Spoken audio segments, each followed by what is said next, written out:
Okay. Praise the lord. प्रभुଙ୍କର ମହାନ ପବିତ୍ର ନାମର ଗୌରବ ହେଉ। ପୁନର୍ବାର ବାଇବେଲ ଷ୍ଟଡିରେ ଉପସ୍ଥିତ ସମସ୍ତଙ୍କୁ ପ୍ରଭୁ ଯୀଶୁ ଖ୍ରୀଷ୍ଟଙ୍କ ପବିତ୍ର ନାମରେ ମୋର ଶୁଭେଚ୍ଛା ନମସ୍କାର ପ୍ରେଜ ଦ ଲର୍ଡ ଜ୍ଞାପନ କରୁଛି। Praise the Lord.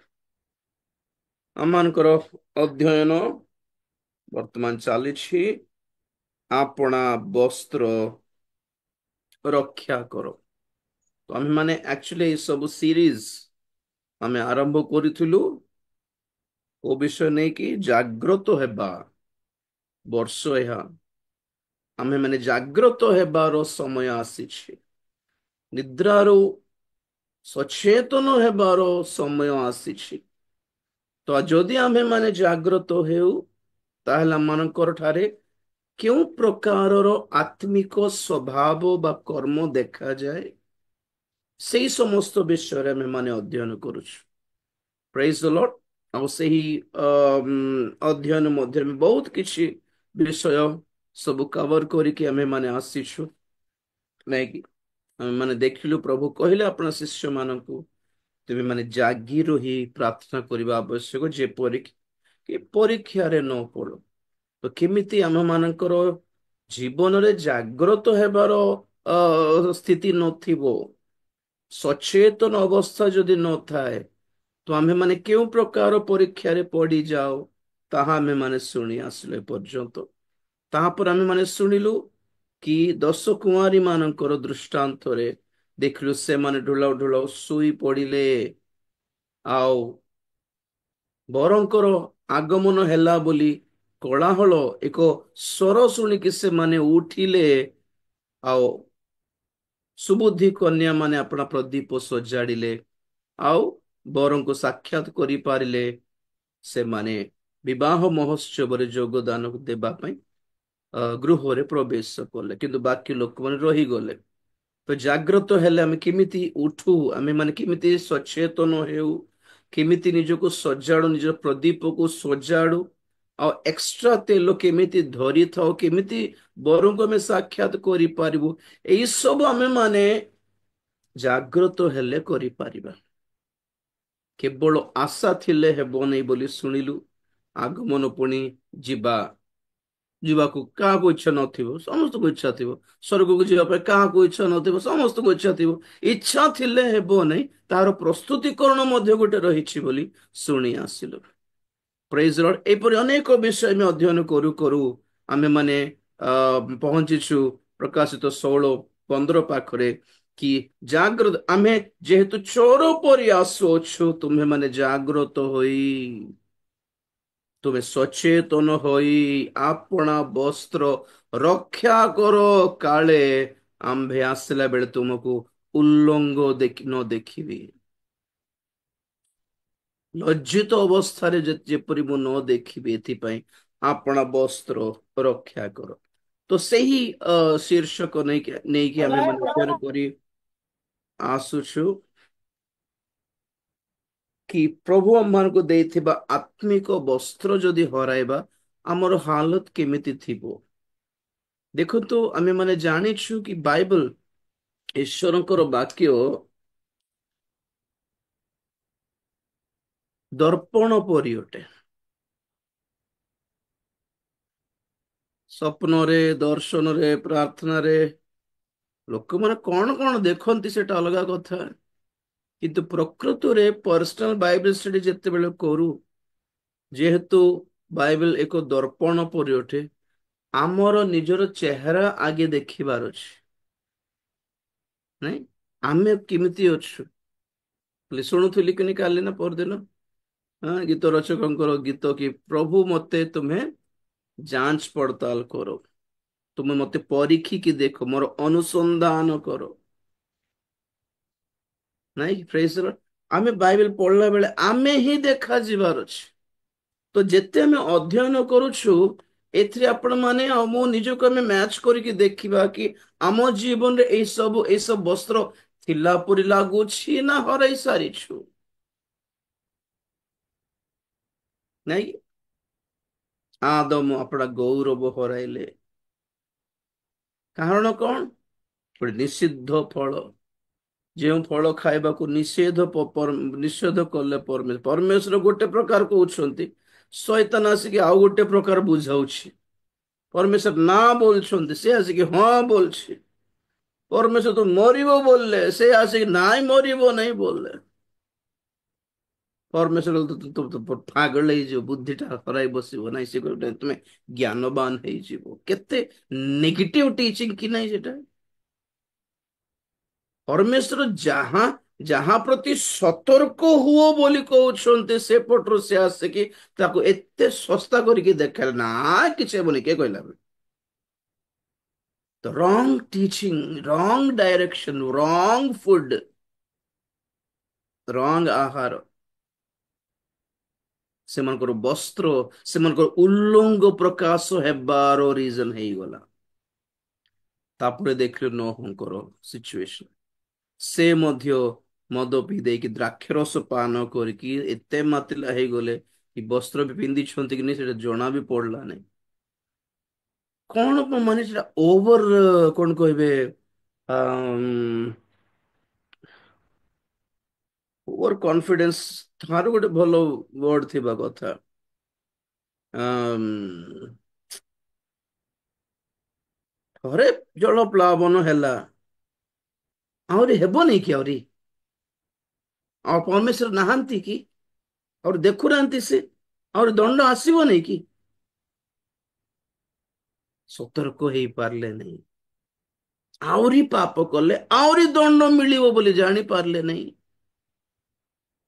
ସେ ଯେହେତୁ ପରମେଶ୍ୱର ପ୍ରତିଜ୍ଞା କଲେ, ଆଉ ମୁଁ ଜଳ ପ୍ଲାବନରେ ଆଉ ଲୋକମାନଙ୍କୁ ବିନଷ୍ଟ କରିବିନି ବୋଲି ଏକ ମେଘ ଧନୁର ନିୟମ ସ୍ଥାପନ କରିଥିବାରୁ, ସେ ପ୍ରତିଜ୍ଞା ଥିବାରୁ ନାହିଁ, ଆଉ ଯେହେତୁ ପରମେଶ୍ୱର ପ୍ରତିଜ୍ଞା କଲେ ଆଉ ସେ ବିନାଶ କରିବେ ନାହିଁ।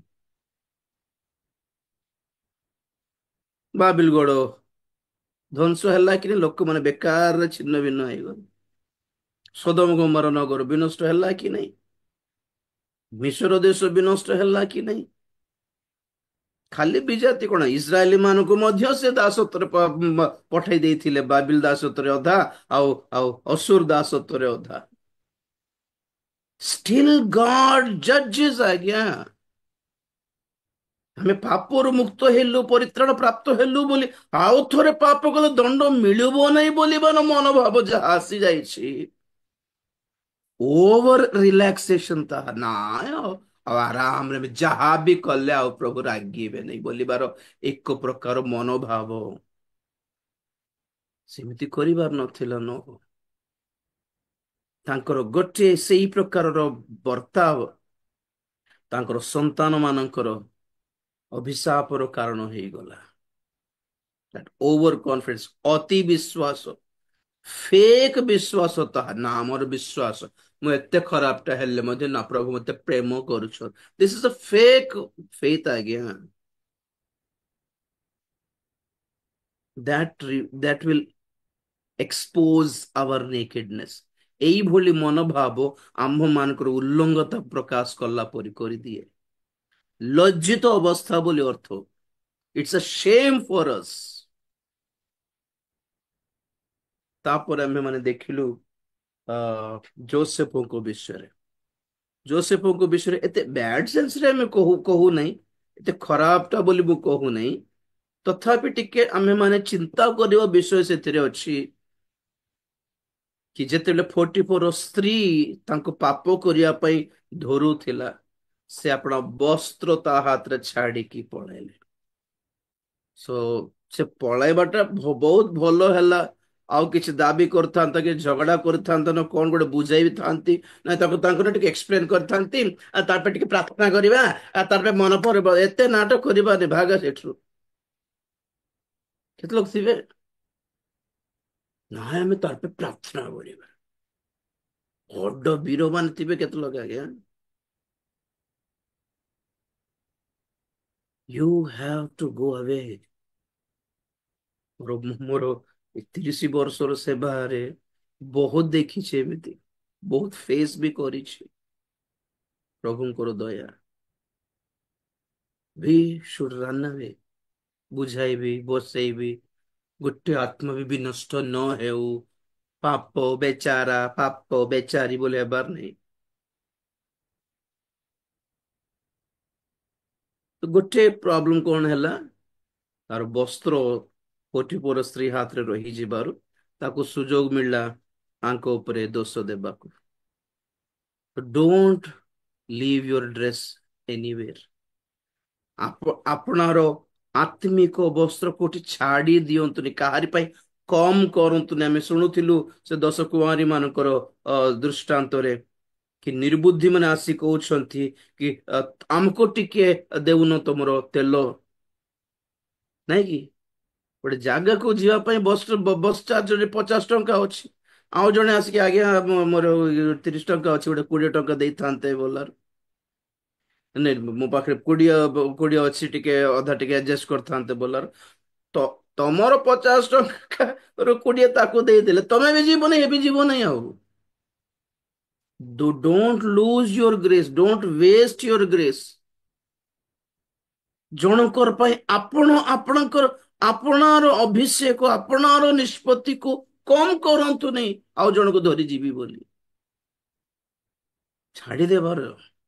ସମସ୍ତଙ୍କୁ ଠେଲିକି ଯାଇପାରିବନି ଆମେ, କାରଣ କଣ, ଏଇଟା ଜଣଙ୍କର ନିଷ୍ପତ୍ତି ଉପରେ ନିର୍ଭର କରୁଛି। ମୋର କଥା ବୁଝିଲେ କି? ପୁଅ ଝିଅ ମାନେ, ନହେଲେ ସ୍ୱାମୀ ସ୍ତ୍ରୀ ମାନେ, ତାଙ୍କ ପ୍ରାର୍ଥନା ବାଟ ଇଚ୍ଛା ନାହିଁ, ତାଙ୍କର କିଛି ଇଚ୍ଛା ନାହିଁ, ଏ ବିରକ୍ତ, ପ୍ରାର୍ଥନା ବୋଲି କହିଲେ ବାକ୍ୟ ବୋଲି ବିରକ୍ତ ହେଉଥିବେ। ତ ଆମେ ସେମାନଙ୍କୁ ହାତ ଧରି ଟ୍ରାଇ କରୁଥିବୁ, ଯିବା ଚାଲ ଯିବା ଚାଲ। ଆପଣଙ୍କର ହୃଦୟ ପାଇଁ ପ୍ରଭୁଙ୍କର ଧନ୍ୟବାଦ ହେଉ, ଆପଣଙ୍କର ବୋଝ ପାଇଁ ମଧ୍ୟ ପ୍ରଭୁଙ୍କର ଧନ୍ୟବାଦ ହେଉ, କିନ୍ତୁ ସେମିତି ହେବ ନାହିଁ। ଆପଣଙ୍କର ବହୁତ ଭଲ ହାର୍ଟ ବୋଲି କହିହେବ କି ସେମାନେ ପସନ୍ଦ ନ, ପ୍ରଭୁଙ୍କୁ ପସନ୍ଦ ନ କଲେ ମଧ୍ୟ ଆମର ଇଚ୍ଛା, ଆମେ ଛାଡିଦେବୁ କି? ଆମ ପୁଅ ଝିଅ ମାନଙ୍କୁ ଛାଡିବାକୁ ଇଚ୍ଛା କରିବୁ କି? ଯେମିତି ହେଲେ ସ୍वर्ଗ ଯାଆନ୍ତୁ ପୁରା ବୋଲି ଆଶା କରିବୁ, ଗୁଡ, ଆଶା ଇଜ ଗୁଡ, ବଟ କେମିତି ଯିବେ ସେମାନେ? ଆପଣଙ୍କର ଲାଗି ମୋର ଲାଗି ତ ଯିବେ ନାହିଁ ନା, ସେମାନେ ବି ନିଷ୍ପତ୍ତି ନେଲେ ହିଁ ଯିବେ। ସେମାନେ ନିଷ୍ପତ୍ତି ନ ନେଲେ ଆମେ ଯେତେ ଠେଲିଲେ ବି କାମ ହେବନି ଆଜ୍ଞା। ଆମର ପ୍ରାର୍ଥନା କଣ, ମାନେ ଆମେ ପରିବର୍ତ୍ତନ ହେବା ପାଇଁ ଯେଉଁ ଅନୁଗ୍ରହ ପ୍ରଭୁ ଆମକୁ ଦେଲେ, ଆମ ହୃଦୟର ପରିବର୍ତ୍ତନ ଆଣିବା ପାଇଁ, ଆମେ ବି ସେମିତି ହିଁ କଠିନ ହେଇଥିଲୁ। ଆମେ ବି ସେମିତି ରିଲୁକ୍ଟେଣ୍ଟ ଥିଲୁ। ନା ଏମିତି ଗୋଟେ ଗୋଟେ ପ୍ରାର୍ଥନା କି ଏଇଟା କଣ ଗୋଟେ କଥା କି, ଆମେ ବି ଗାଳି କରୁଥିଲୁ। କେମିତି କେମିତି କି ଅନୁଗ୍ରହ ଏଇଟା ପ୍ରଭୁଙ୍କର, ହୃଦୟ ପରିବର୍ତ୍ତନ ହେଇଛି ଆକ୍ଚୁଆଲି। ଯାହା ଘୃଣା କରୁଥିଲୁ ତାହା ଆଜି ପସନ୍ଦ କରୁଛୁ ଆମେ। It's something that God has brought a change। ଆମର ପ୍ରାର୍ଥନା କଣ, ସେହି ଅନୁଗ୍ରହ ଆମର ପରିବାରର ସଦସ୍ୟ ମାନଙ୍କୁ ମଧ୍ୟ ପ୍ରଭୁ ତୁମେ ଦିଅ ପ୍ରଭୁ। ଆମେ କହିଲେ ଶୁଣିବେ କି? ତୁମେ ଚେଞ୍ଜ ନ ଆଣିଲେ ଆମେ କୁଆଡେ କରିପାରିବୁ ପ୍ରଭୁ ବୋଲିବାଟା ହିଁ ଆମର ପ୍ରାର୍ଥନା। ଏତେ ଜଣ ବିଜାତି ଅଛନ୍ତି, ଏତେ ଜଣ ଖ୍ରୀଷ୍ଟିଆନ ମାନେ ଅଛନ୍ତି, କିନ୍ତୁ ଆମେ ଯୋଉ ନିଷ୍ପତ୍ତି ଆଜି ନେଇକି ଆଜି ବାକ୍ୟ ଶୁଣିକି ବୁଝି ପାରୁଛୁ, ଫିଲ୍ କରିପାରୁଛୁ ପ୍ରଭୁଙ୍କର ପ୍ରେଜେନ୍ସ କୁ, ସମସ୍ତେ ସେମିତି ତ କରିପାରୁନାହାନ୍ତି ନା। ଭାଇ, ସେମାନଙ୍କ ଠାରୁ ଆମେ ଅଧିକ ଜ୍ଞାନମାନ ବୋଲିକି ନାଇଁ ତ, ସେମାନେ ବୁଝିପାରିଲେ, ଆମେ ବୁଝିପାରିଲୁ ବୋଲି ଆମେ ଭଲ ଟ୍ରାକରେ ଆସୁ, ନା ନା ନା ନା ନା। ଅନୁଗ୍ରହ ବ୍ରଦର ସିଷ୍ଟର, ଏଟା ବୁଝି ପାରୁଛୁ, ଜାଣି ପାରୁଛୁ, ଆମେ ଆମେ ଆମେ ନିଷ୍ପତ୍ତି ନେଇ ପାରିଛୁ, ଆମେ ଏଇ ବାଟରେ ପ୍ରଭୁଙ୍କର ପ୍ରେଜେନ୍ସ କୁ ଫିଲ୍ କରିପାରୁଛୁ, ମାନେ oh God, it's only grace, by grace. ଆମର ପ୍ରାର୍ଥନା କଣ, ମାନେ ସେହି ଅନୁଗ୍ରହ ପ୍ରଭୁ ଅନ୍ୟମାନଙ୍କୁ ବି ଦିଅ ପରା ବୋଲି। ତାଙ୍କର ଇଚ୍ଛା ଦେଲେ ଆସିବେ ସେମାନେ, ନହେଲେ ଯିବେ ଆଉ, ଜବରଦସ୍ତି କରିପାରିବୁନି। ତ ସେଇ ହିସାବରେ କଣ କିଛି କହୁଥିଲି, ବ୍ଲାଙ୍କ ହେଇଗଲେ। Praise the Lord.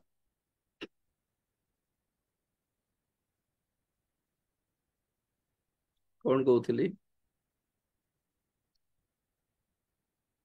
1 ମିନିଟ।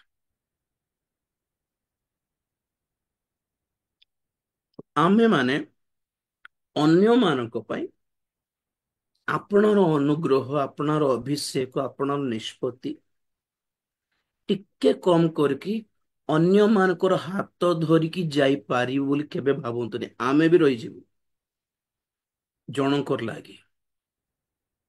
ହଁ, ତାଙ୍କ ପାଇଁ ପ୍ରାର୍ଥନା କରିପାରିବୁ, ବାକ୍ୟ ସେୟାର କରିପାରିବୁ, ସାକ୍ଷ୍ୟ ସେୟାର କରିପାରିବୁ, ପରାମର୍ଶ ଚେତନା ବି ଦେଇପାରିବୁ, ବଟ୍ ଷ୍ଟିଲ୍ ଫାଇନାଲ ଡିସିଜନ ସେମାନଙ୍କ ଉପରେ ରହିଲା।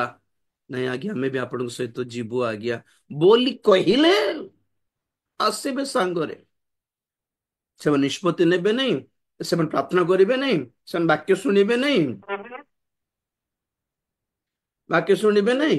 ଆମେ ଭାବୁଥିବୁ ସେମାନେ ଭାବୁଥିବେ ନାଇଁ ମା ଅଛି, ମା ଅଛି, ସେ ପ୍ରାର୍ଥନା କରିକି ନେବ ସ୍वर्ଗକୁ। ନାଇଁ ଆଜ୍ଞା, ମୋ ବାବା ବହୁତ ପ୍ରାର୍ଥନାକାରୀ, ବାପା ମୋର ବହୁତ ପ୍ରାର୍ଥନା କରନ୍ତି ମୋ ପାଇଁ, ତେଣୁକରି ଯିବି। ନାଇଁ ନାଇଁ ନାଇଁ ନାଇଁ,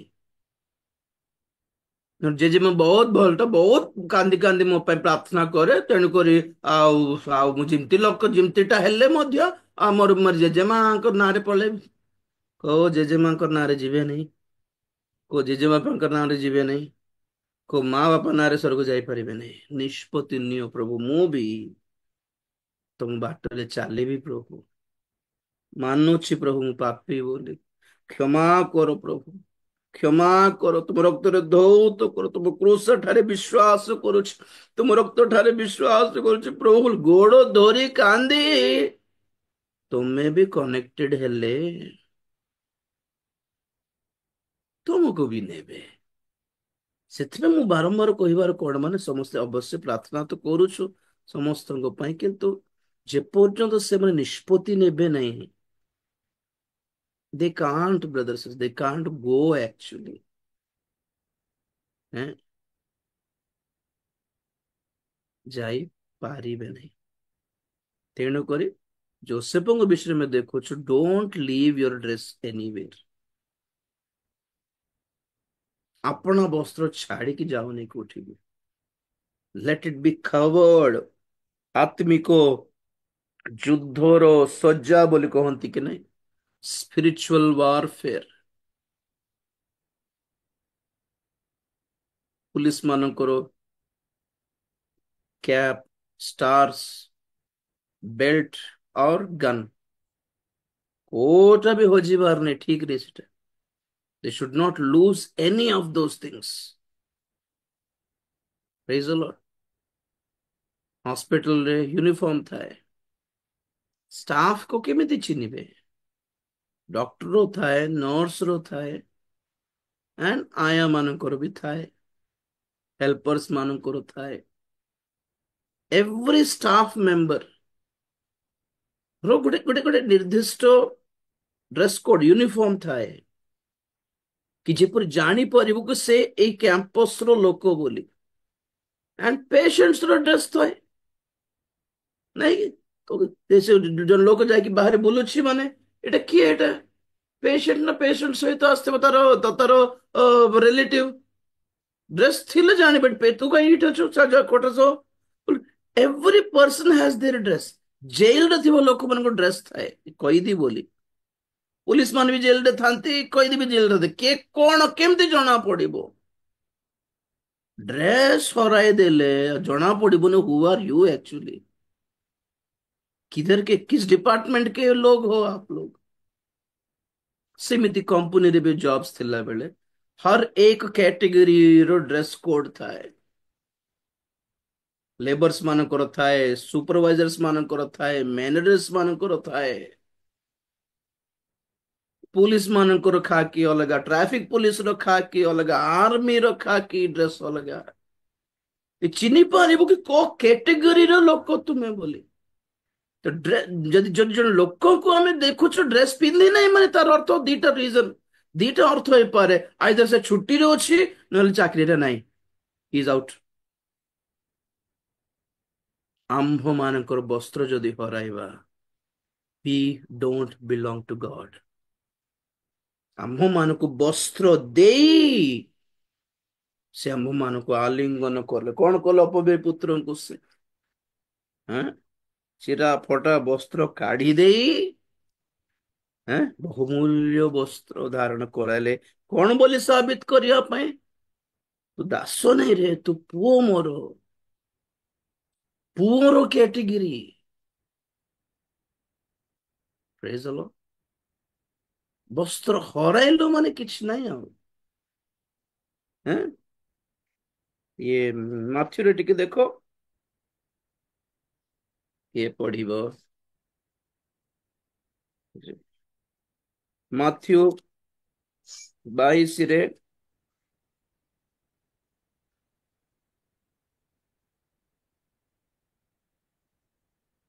ହୁଁ, 22:11 ଅଳ୍ପ ପଢନ୍ତୁ। କିନ୍ତୁ ରାଜା ଅଭାଗ୍ୟତ ମାନଙ୍କୁ ଦେଖିବା ପାଇଁ ଭିତରକୁ ଆସି ସେଠାରେ ବିବାହ ବସ୍ତ୍ର ପରିଧାନ କରିନଥିବା ଜଣେ ଲୋକକୁ ଦେଖି ତାହାକୁ କହିଲେ, ହେ ବନ୍ଧୁ, ତୁମ୍ଭେ ବିବାହ ବସ୍ତ୍ର ପରିଧାନ ନ କରି କିପରି ଏ ସ୍ଥାନକୁ ଆସିଲ? ମାତ୍ର ସେ ନିରୁତ୍ତର ହୋଇ ରହିଲା। ସେଥିରେ ରାଜା ପରିଚାରକ ମାନଙ୍କୁ କହିଲେ, ଏହାର ହାତ ଗୋଡ଼ ବାନ୍ଧି ଏହାକୁ ବାହାର ଅନ୍ଧାରରେ ପକାଇ ଦିଅ। ସେଠାରେ ରୋଦନ ଓ ଦନ୍ତର କିଳିମିଳି ହେବ। କାରଣ କାରଣ ଅନେକ ଆହୁତ କିନ୍ତୁ ଅଳ୍ପ ମନୋନୀତ। ବାସ୍ ବାସ୍, ପ୍ରେଜ ଦ ଲର୍ଡ। ଯଦ୍ୟପି ସେ ଗୃହକର୍ତ୍ତାଙ୍କର ବା ଭୋଜର କର୍ତ୍ତାଙ୍କର ଦାସ ମାନେ ଯାଇ ସମସ୍ତଙ୍କୁ ଧରି ଆସିଥିଲେ, ସେ ଦୃଷ୍ଟାନ୍ତ ପରେ ଆପଣ ପଢନ୍ତୁ, ଜାଣିଥିବେ ଆପଣ ମାନେ। ବହୁତ ଜଣଙ୍କୁ ଧରି ପଳେଇ ଆସିଲେ ପୁଣି ସେ ଭୋଜକୁ,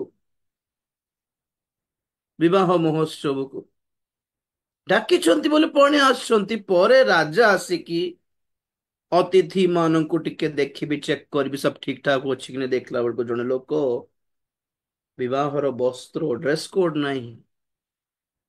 ଦେଖିଲେ ତାଙ୍କୁ, ତୁ କେମିତି ପଶିଲୁ ଭିତରକୁ ବୋଲାରୁ ସେ ନିରୁତ୍ତର ହୋଇ ରହିଲା। ପୁଣି, ହେ ବନ୍ଧୁ, ତୁମେ ବିବାହ ବସ୍ତ୍ର ପରିଧାନ ନ କରି କିପରି ଏଇ ସ୍ଥାନକୁ ଆସିଲ?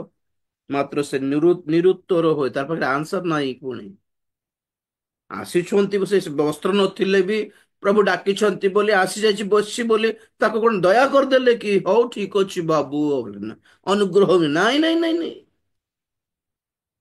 ମଣ୍ଡଳୀରେ ପ୍ରବେଶ ମାଗଣା, free, free of cost, but you have to wear the dress।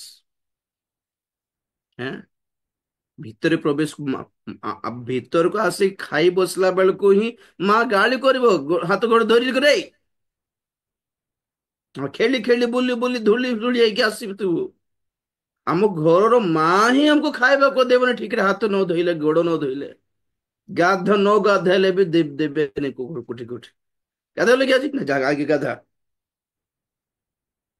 ଘର ଭିତରେ ପ୍ରବେଶ କରିବା ପାଇଁ ଆମକୁ ଆହ୍ୱାନ ଥିଲେ ମଧ୍ୟ, we have to wash କି ନାହିଁ? କି ଗନ୍ଧିଆ ଗନ୍ଧ ଦଉଥିବା ଡ୍ରେସ ପିନ୍ଧି, ଭଲ ଗାଧେଇକି ଭଲ ଡ୍ରେସ ପିନ୍ଧିକି ଆସ, ଏଣ୍ଟ୍ରି ନାହିଁ। ପବିତ୍ର ସ୍ଥାନରେ କେମିତି ପ୍ରବେଶ କରିବୁ ପବିତ୍ରୀକୃତ ନ ହୋଇକି, ନିଜକୁ ଧୌତ ନ କରିକି, ଭଲ ଡ୍ରେସ ନ ପିନ୍ଧିକି କେମିତି ପ୍ରବେଶ କରିବୁ ବିବାହ ମହୋତ୍ସବରେ? ତ ୱିଥାଉଟ୍ ଡ୍ରେସ ଯେ ମାନେ ଦେଖାଗଲା, ତାକୁ ବାହାର ଅନ୍ଧକାରରେ ପକାଇ ଦିଆଗଲା। ସେଠି ରୋଦନ ଅଦନ୍ତର କିଡିମିଡି ଅଛି। ଭାବୁଛନ୍ତି ବୋଧେ ସମସ୍ତେ ଆସିପାରିବେ ଚର୍ଚ୍ଚକୁ, ସମସ୍ତଙ୍କ ପାଇଁ ଦ୍ୱାର ଖୋଲା ଅଛି। ହାଇଦ୍ରାବାଦରେ ଜଣେ ପାଷ୍ଟର ଅଛନ୍ତି, ସେ ବାପ୍ତିସ୍ମ ବି ଦିଅନ୍ତି ନାଇଁ। ସେ ବାପ୍ତିସ୍ମ ନ ନେଲେ ବି, ଏ ସିନ୍ଦୁର ଫିନ୍ଦୁର ଲଗାଇକି ଆସିଲେ ବି ସେମାନଙ୍କୁ ପ୍ରଭୁ ଦେଇ ଦିଅନ୍ତି ସେ ଆରାମରେ। There is a rule ଭैया। ତମେ ଗିର୍ଜାରେ ପ୍ରବେଶ କରିବା ପାଇଁ ତମେ ପଇସା କିଛି ଦେବା ଦରକାର ନାହିଁ। ଯେ ଦାନ ଦେଲେ ହିଁ ଗିର୍ଜାରେ ତୁମକୁ ମଣ୍ଡଳୀରେ ପ୍ରବେଶ ମିଳିବ। ତୁମେ ଦାନ, ତୁମେ 10 ମାସ ଦେଲେ ହିଁ ତୁମକୁ ମଣ୍ଡଳୀରେ ପ୍ରବେଶ କରାହେବ ବୋଲି ରୁଲ କିଛି ନାହିଁ। କିନ୍ତୁ ରୁଲ ଅଛି, ପଇସାର ଆବଶ୍ୟକତା ନାହିଁ।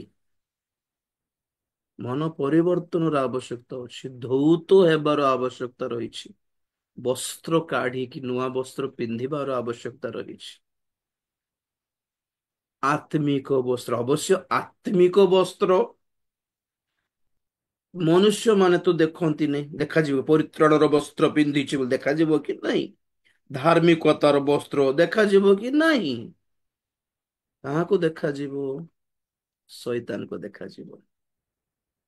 They are washed and they are saved. Washed, cleansed, dressed and saved. कैसे पहचानते हैं लोग?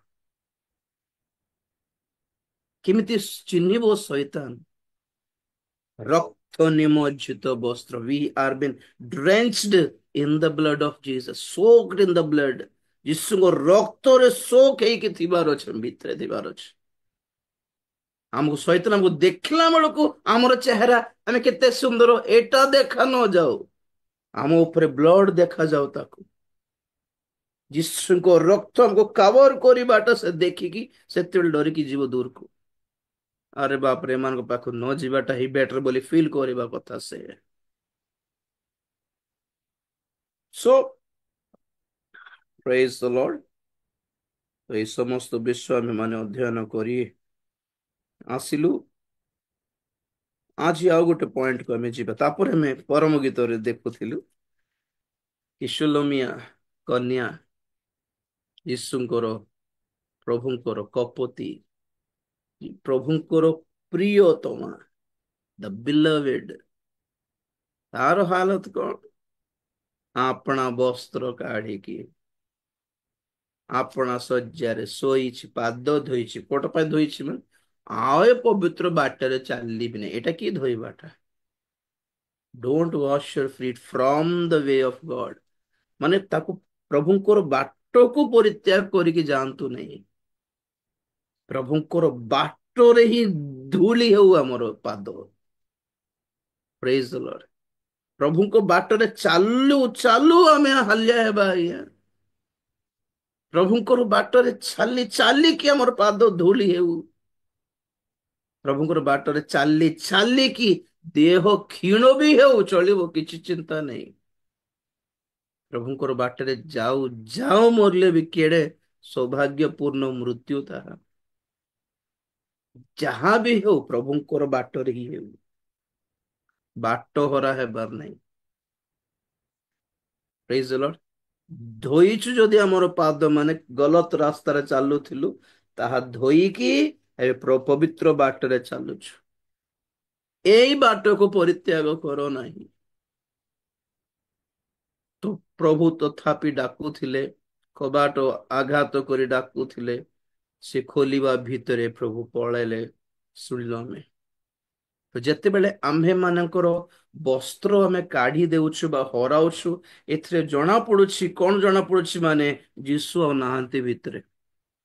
ତାଙ୍କୁ ଆପଣ ମାନେ ବାହାର ରଖିଦେଇକି କବାଟ ଦେଇ ଦେଇଛନ୍ତି ବୋଲି ଅର୍ଥ। ଯେତେବେଳେ ଗୃହ ଖାଲି ଥିବ, କଣ କହେ ବାଇବେଲ? ଗୋଟେ ଭୂତ ତାହା ଠାରୁ ଅଧିକ ମନ୍ଦ ଥିବା ଆଉ ସାତଟି ଭୂତ ଧରିକି ଫେରି ଆସିବ ପୁଣି ସେ ଘରକୁ। ଇଫ ଦ ହାଉସ ଇଜ ଏମ୍ପଟି, ତୁରନ୍ତ, ବହୁତ ଶୀଘ୍ର ତା ସାଙ୍ଗେ ସାଙ୍ଗେ ଭୂତ ମାନଙ୍କ ଦ୍ଵାରା ରିପ୍ଲେସ ହେଇଯିବ। Don't keep it empty. କେତେ ଜଣ କହୁଛନ୍ତି ଏପଟକୁ ନାହିଁ, ମୁଁ ସେପଟକୁ ନାହିଁ। ମିଡିଲ ପୋଜିସନ ନାହିଁ କା ବାଇବେଲ ରେ। ହେଲେ ତୁମେ ଆତ୍ମିକ ହେବା କଥା, ନହେଲେ ଶାରୀରିକ ହେବା କଥା। ହେଲେ ତୁମେ ସ୍वर्ଗୀୟ ହେବା କଥା, ନହେଲେ ସାଂସାରିକ ହେବା କଥା। ହେଲେ ତୁମେ ଈଶ୍ୱରଙ୍କର ସମ୍ବନ୍ଧୀ ହେବା କଥା, ନହେଲେ ଶୈତାନର ସମ୍ବନ୍ଧୀ ହେବା କଥା। There is no neutrality. या तो वहां या तो यहाँ, बीच का पोजीशन ही नहीं है बाइबल में। यहाँ तो ଆପଣଙ୍କ ଠାରେ ପବିତ୍ର ଆତ୍ମା ବାସ କରିବାର ଅଛି, ନହେଲେ ସଂସାରର ସାଂସାରିକ ଶାରୀରିକ ସମସ୍ତ ପ୍ରକାରର ଦୁଷ୍ଟ ଆତ୍ମା ବାସ କରିବ ବାଧ୍ୟରେ। ଖାଲି ଥିବନି, କୋଉ ଘର ଖାଲି ଥିବ ନାହିଁ। ଯେତିକି ଆପଣ ବାଟରେ ଗଲା ବେଳକୁ ପୁରୁଣା ଘର ଯାହା ଦେଖା ଯାଉଥିବ ଆପଣଙ୍କୁ, କେତେ ବର୍ଷ ଏଟା ଖାଲି ପଡିଛି ଆଜ୍ଞା, ଖାଲି ପଡିଛି ଆଜ୍ଞା। ହଁ କି ଖାଲି ଅଛି କି? ଯାଇକି ଦେଖ ତ, ଜିନିଷ ପତ୍ର ଧରିକି ଯାଇକି ସେଠି ରହିକି ଦେଖ, ତୁରନ୍ତ ଆସିବେ। କିଏ ରେ ଏଟା? ତ ମାନେ କୋଉଠୁ ଆସିଲ ରେ? ଏଇଟା ଆମର ଘର। ଏଇଟା କିଏ ନା କିଏ ଆସିକି ତାକୁ ଦାବି କରିବେ, ଏଇଟା ଆମରଟା, ତମେ କେମିତି କୋଉଠୁ ଆସିଲ? ଆରେ ଦେଖ କୋଉ ଜାଗା ଖାଲି ପଡିଛି ଏତେ ବର୍ଷରୁ, ଆମେ କିଏ ତ ନାହାନ୍ତି, ଗୋଟେ କାମ କର, ଗୋଟେ ଟିଣ ଗୋଟେ ପକେଇଦବା କି ଗୋଟେ ସେଟ୍ ଗୋଟେ ପକେଇକି ଦେଖିବା। ସେଟ୍ ପକେଇକି ଦେଖो ସେତେବେଳେ ବାହାରିବେ ଏଇଟା ଆମରଟା ବୋଲି। देयर इज नेवर नथिंग खाली, कोई ना कोई आके क्लेम करेगा ये मेरा है बोल के। Don't be empty minded, empty hearted, give place to Jesus. प्रभुଙ୍କୁ ହୃଦୟ ଦିଅନ୍ତୁ, ପ୍ରଭୁଙ୍କୁ ଦିଅନ୍ତୁ ଜୀବନ, ସେ ହ୍ୟାଣ୍ଡେଲ କରନ୍ତୁ। ଆପଣ ହ୍ୟାଣ୍ଡେଲ କରିପାରିବେନି ଲାଇଫକୁ। या तो ଆପଣଙ୍କର ଜିନ୍ଦଗି ପ୍ରଭୁଙ୍କର କଣ୍ଟ୍ରୋଲରେ ଚାଲିବ, ନହେଲେ ଆପଣଙ୍କର ଜୀବନ ଶୈତାନର କଣ୍ଟ୍ରୋଲରେ ଚାଲିବ। ଆପଣଙ୍କର କଣ୍ଟ୍ରୋଲରେ କେବେ ବି ଚାଲିବ ନାହିଁ ଆଜ୍ଞା, ମନେ ରଖନ୍ତୁ। इतना भी खाली खाली मत रहिएगा। प्रभु ଡାକିଲା ବେଳେ ଉଠି କବାଟ ଖୋଲିଦେବାର, ଆହ୍ୱାନ କରିବାର, ଆସିଯାଅ ପ୍ରଭୁ, ଏଇ ଜୀବନ ତମର ବୋଲିକି। Praise the Lord. ତ ବର୍ତ୍ତମାନ ଲୁକ, ଲୁକ 30, ସରି, ଲୁକ 10:30, 10 ଅଧ୍ୟାୟ 30 ପଦ ରୁ। ଯୀଶୁ ସେହି ପ୍ରସଙ୍ଗ ଧରି କହିଲେ, ଜଣେ ଲୋକ ଜେରୁସାଲେମରୁ ଯିରିହକୁ ଯାଉ ଯାଉ ଡକାଇତମାନଙ୍କ ହାବୁଡରେ ପଡ଼ିଲା। ସେମାନେ ତାହାର ଲୁଗାପଟା ଛଡ଼ାଇ ନେଇ ଓ ମାଡ଼ ମାରି ତାହାକୁ ଦରମରା ଅବସ୍ଥାରେ ଛାଡ଼ି ଚାଲିଗଲେ। ବାସ୍ ବାସ୍ ବାସ୍ ବାସ୍, ଉତ୍ତମ ସମରଣୀୟର ଦୃଷ୍ଟାନ୍ତ ଏଇଟା। ବହୁତ ଥର ଜାଣିଛୁ ଆମେ, ଏ ଭିତରେ ଏଇ ପଏଣ୍ଟ ଆମେ ଧରିବା ଦରକାର। ଜଣେ ଲୋକ ଜେରୁସାଲେମରୁ ଜିରିହୋକୁ ଯାଉ ଯାଉ ଡକାୟତ ମାନଙ୍କ ହାବୁଡାରେ ପଡିଲା। କାହିଁକି ଡକାୟତ ମାନଙ୍କ ହାବୁଡାରେ ପଡିଲା? ହି ୱାଜ ଇନ୍ ଅ ରଙ୍ଗ ଡାଇରେକ୍ସନ। Very simple. ଜେରୁସାଲେମ ପର୍ବତ ଉପରେ ସ୍ଥିତ ଏକ ନଗର। ଜିରିହୋ ପର୍ବତ तले थिवा नगर। जेरूसलेम ऊपर है, हाँ, और जेरिको नीचे है। तो ये कहाँ जा रहा है? रिवर्स डायरेक्शन में जा रहा है। जेरूसलेमରୁ ଜିରିହୋକୁ, ସେଥିପାଇଁ ଓଡ଼ିଆରେ ନାହିଁ କିନ୍ତୁ ତେଲୁଗୁରେ ଇଂରାଜୀରେ ଦେଖିବେ, a certain man went down from Jerusalem to Jericho। ତଳକୁ ଯାଉଥିଲା ବୋଲି ଲେଖା ଅଛି। ହେଁ? परमेश्वर कोठी? स्वर्गरे। आत्मिकता माने स्वर्गीय विषय। प्रभु को पाइछु कोटा पाई?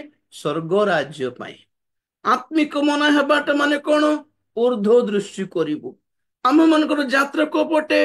ऊपर पटे। किंतु बहुत जन क्रिश्चियन मानकर जर्नी रिवर्स डायरेक्शन रे अछि। जगत दरकार एमानकु, जगतरे सुख विलास दरकार। एमन प्रार्थना करथिबा, इंडिया पूरा क्रिश्चियन कंट्री है जाओ, राजनीति पूरा चेंज है जाओ, नहीं? Pray for India, pray for the world, world prayer day, national prayer day, क्या उखाड़े इतना प्रार्थना करके? कुछ भी नहीं है। इन लोगों का अपना जिंदगी का हालत ठीक नहीं होता, क्या करेंगे लोग प्रार्थना करके? और से वर्ल्ड प्रेयर डे से नेशनल प्रेयर डे स्थापन करे पे केते चंदा उठाउते, सब धरिकी भागा है माने किछि नहीं। ए माने देश को प्रभु को पाइबे कि? ए माने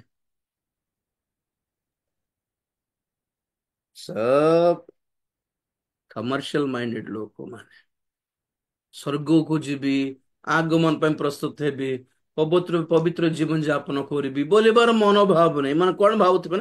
इंडिया पूरा नॉर्मल हो, क्रिश्चियन कंट्री हो, राजनीति सब क्रिश्चियन हो, हम सब ये गले, भल भल लैंड आम पाइबा, भल बड़ चर्च गोटे करदेबा, और भल सेटल हो पुओ माने पुओ झील अमेरिका फेमेरिका जाइए सेटल हेबे, आम आराम रे जीवन मरब नहीं लाइफ रे, नहीं और मरबाटा नहीं लाइफ रे। प्रभु को पाइले एमती चंगाई चंगाई चंगाई है कि आश्चर्य कर्म है, मरण जमा आसवा को देवे नहीं प्रभु, नहीं कि? प्रभु को पाइले केबे रोग आसबार चांस नहीं, नहीं कि? कोठिकार वाक्य पढ़ी तो कहतु तो, इज इट रियली प्रैक्टिकल? प्रभु को पाइले और कष्ट नथिबो, नहीं कि कष्ट गुड़िक? प्रभु को पाइले और रोग नथिबो, सत कि? Are you sure? मृत्यु रक्षा करे, मरु नाहांती प्रभु को लोक माने। ବିପଦ ହେଉନି, ଝଡ ତୋଫାନ ରେ ଭିଜୁ ନାହିଁ, ବର୍ଷାକୁ ଆମର ଘର ଭିଜୁ ନାହିଁ କି, ଝଡ ପବନରେ ଉଡି ଯାଉନି ଛାତ ଖ୍ରୀଷ୍ଟିୟାନ ମାନଙ୍କର, ଆସୁନି ରୋଗ, ଆସୁନି ମ୍ୟାଲେରିଆ ଟାଇଫଏଡ ଆସୁନି କି, କରୋନା କ୍ୟାନ୍ସର ଆସୁନାହିଁ, ସବୁ ହେଉଛି। ଆଜ୍ଞା ପ୍ରଭୁଙ୍କୁ ପାଇଲେ, ମୁଁ କହିଥିଲି ଆପଣଙ୍କୁ ଆତ୍ମ ଇଚ୍ଛୁକ ଶରୀର ଦୁର୍ବଳ କହିଲା ବେଳେ କହିଥିଲି, ଶରୀର ବିଶ୍ରାମ ପାଇବନି ଆଗେ ପ୍ରଭୁଙ୍କୁ ପାଇଲେ, ଆତ୍ମ ବିଶ୍ରାମ ପାଇବ। ତାର ଅର୍ଥ କଣ? ପ୍ରଭୁଙ୍କୁ ପାଇଲେ କେମିତି ବଞ୍ଚିବାର, କେମିତି କରିବାର ଟେନସନ ଶରୀରକୁ ଥିବ, କିନ୍ତୁ ମରଲା ପରେ ମୋର ହାଲତ କଣ ବୋଲି ଆତ୍ମାକୁ ଟେନସନ ନଥିବ, କାରଣ ସେ ଜାଣିଛି ସ୍ୱର୍ଗ ଯିବ ବୋଲି, ପ୍ରଭୁଙ୍କର କୋଳକୁ ଯିବ ବୋଲି ଗୋଟେ ନିଶ୍ଚୟତା, ନିଶ୍ଚିତତା, ଆସ୍ୟୁରେନ୍ସ ପାଇବାଟା ହିଁ ପରିତ୍ରାଣ ଅଟେ। ଆଉ ରିଲାକ୍ସ ଆଜ୍ଞା, ମୋ ଆତ୍ମା ବଞ୍ଚିଗଲା।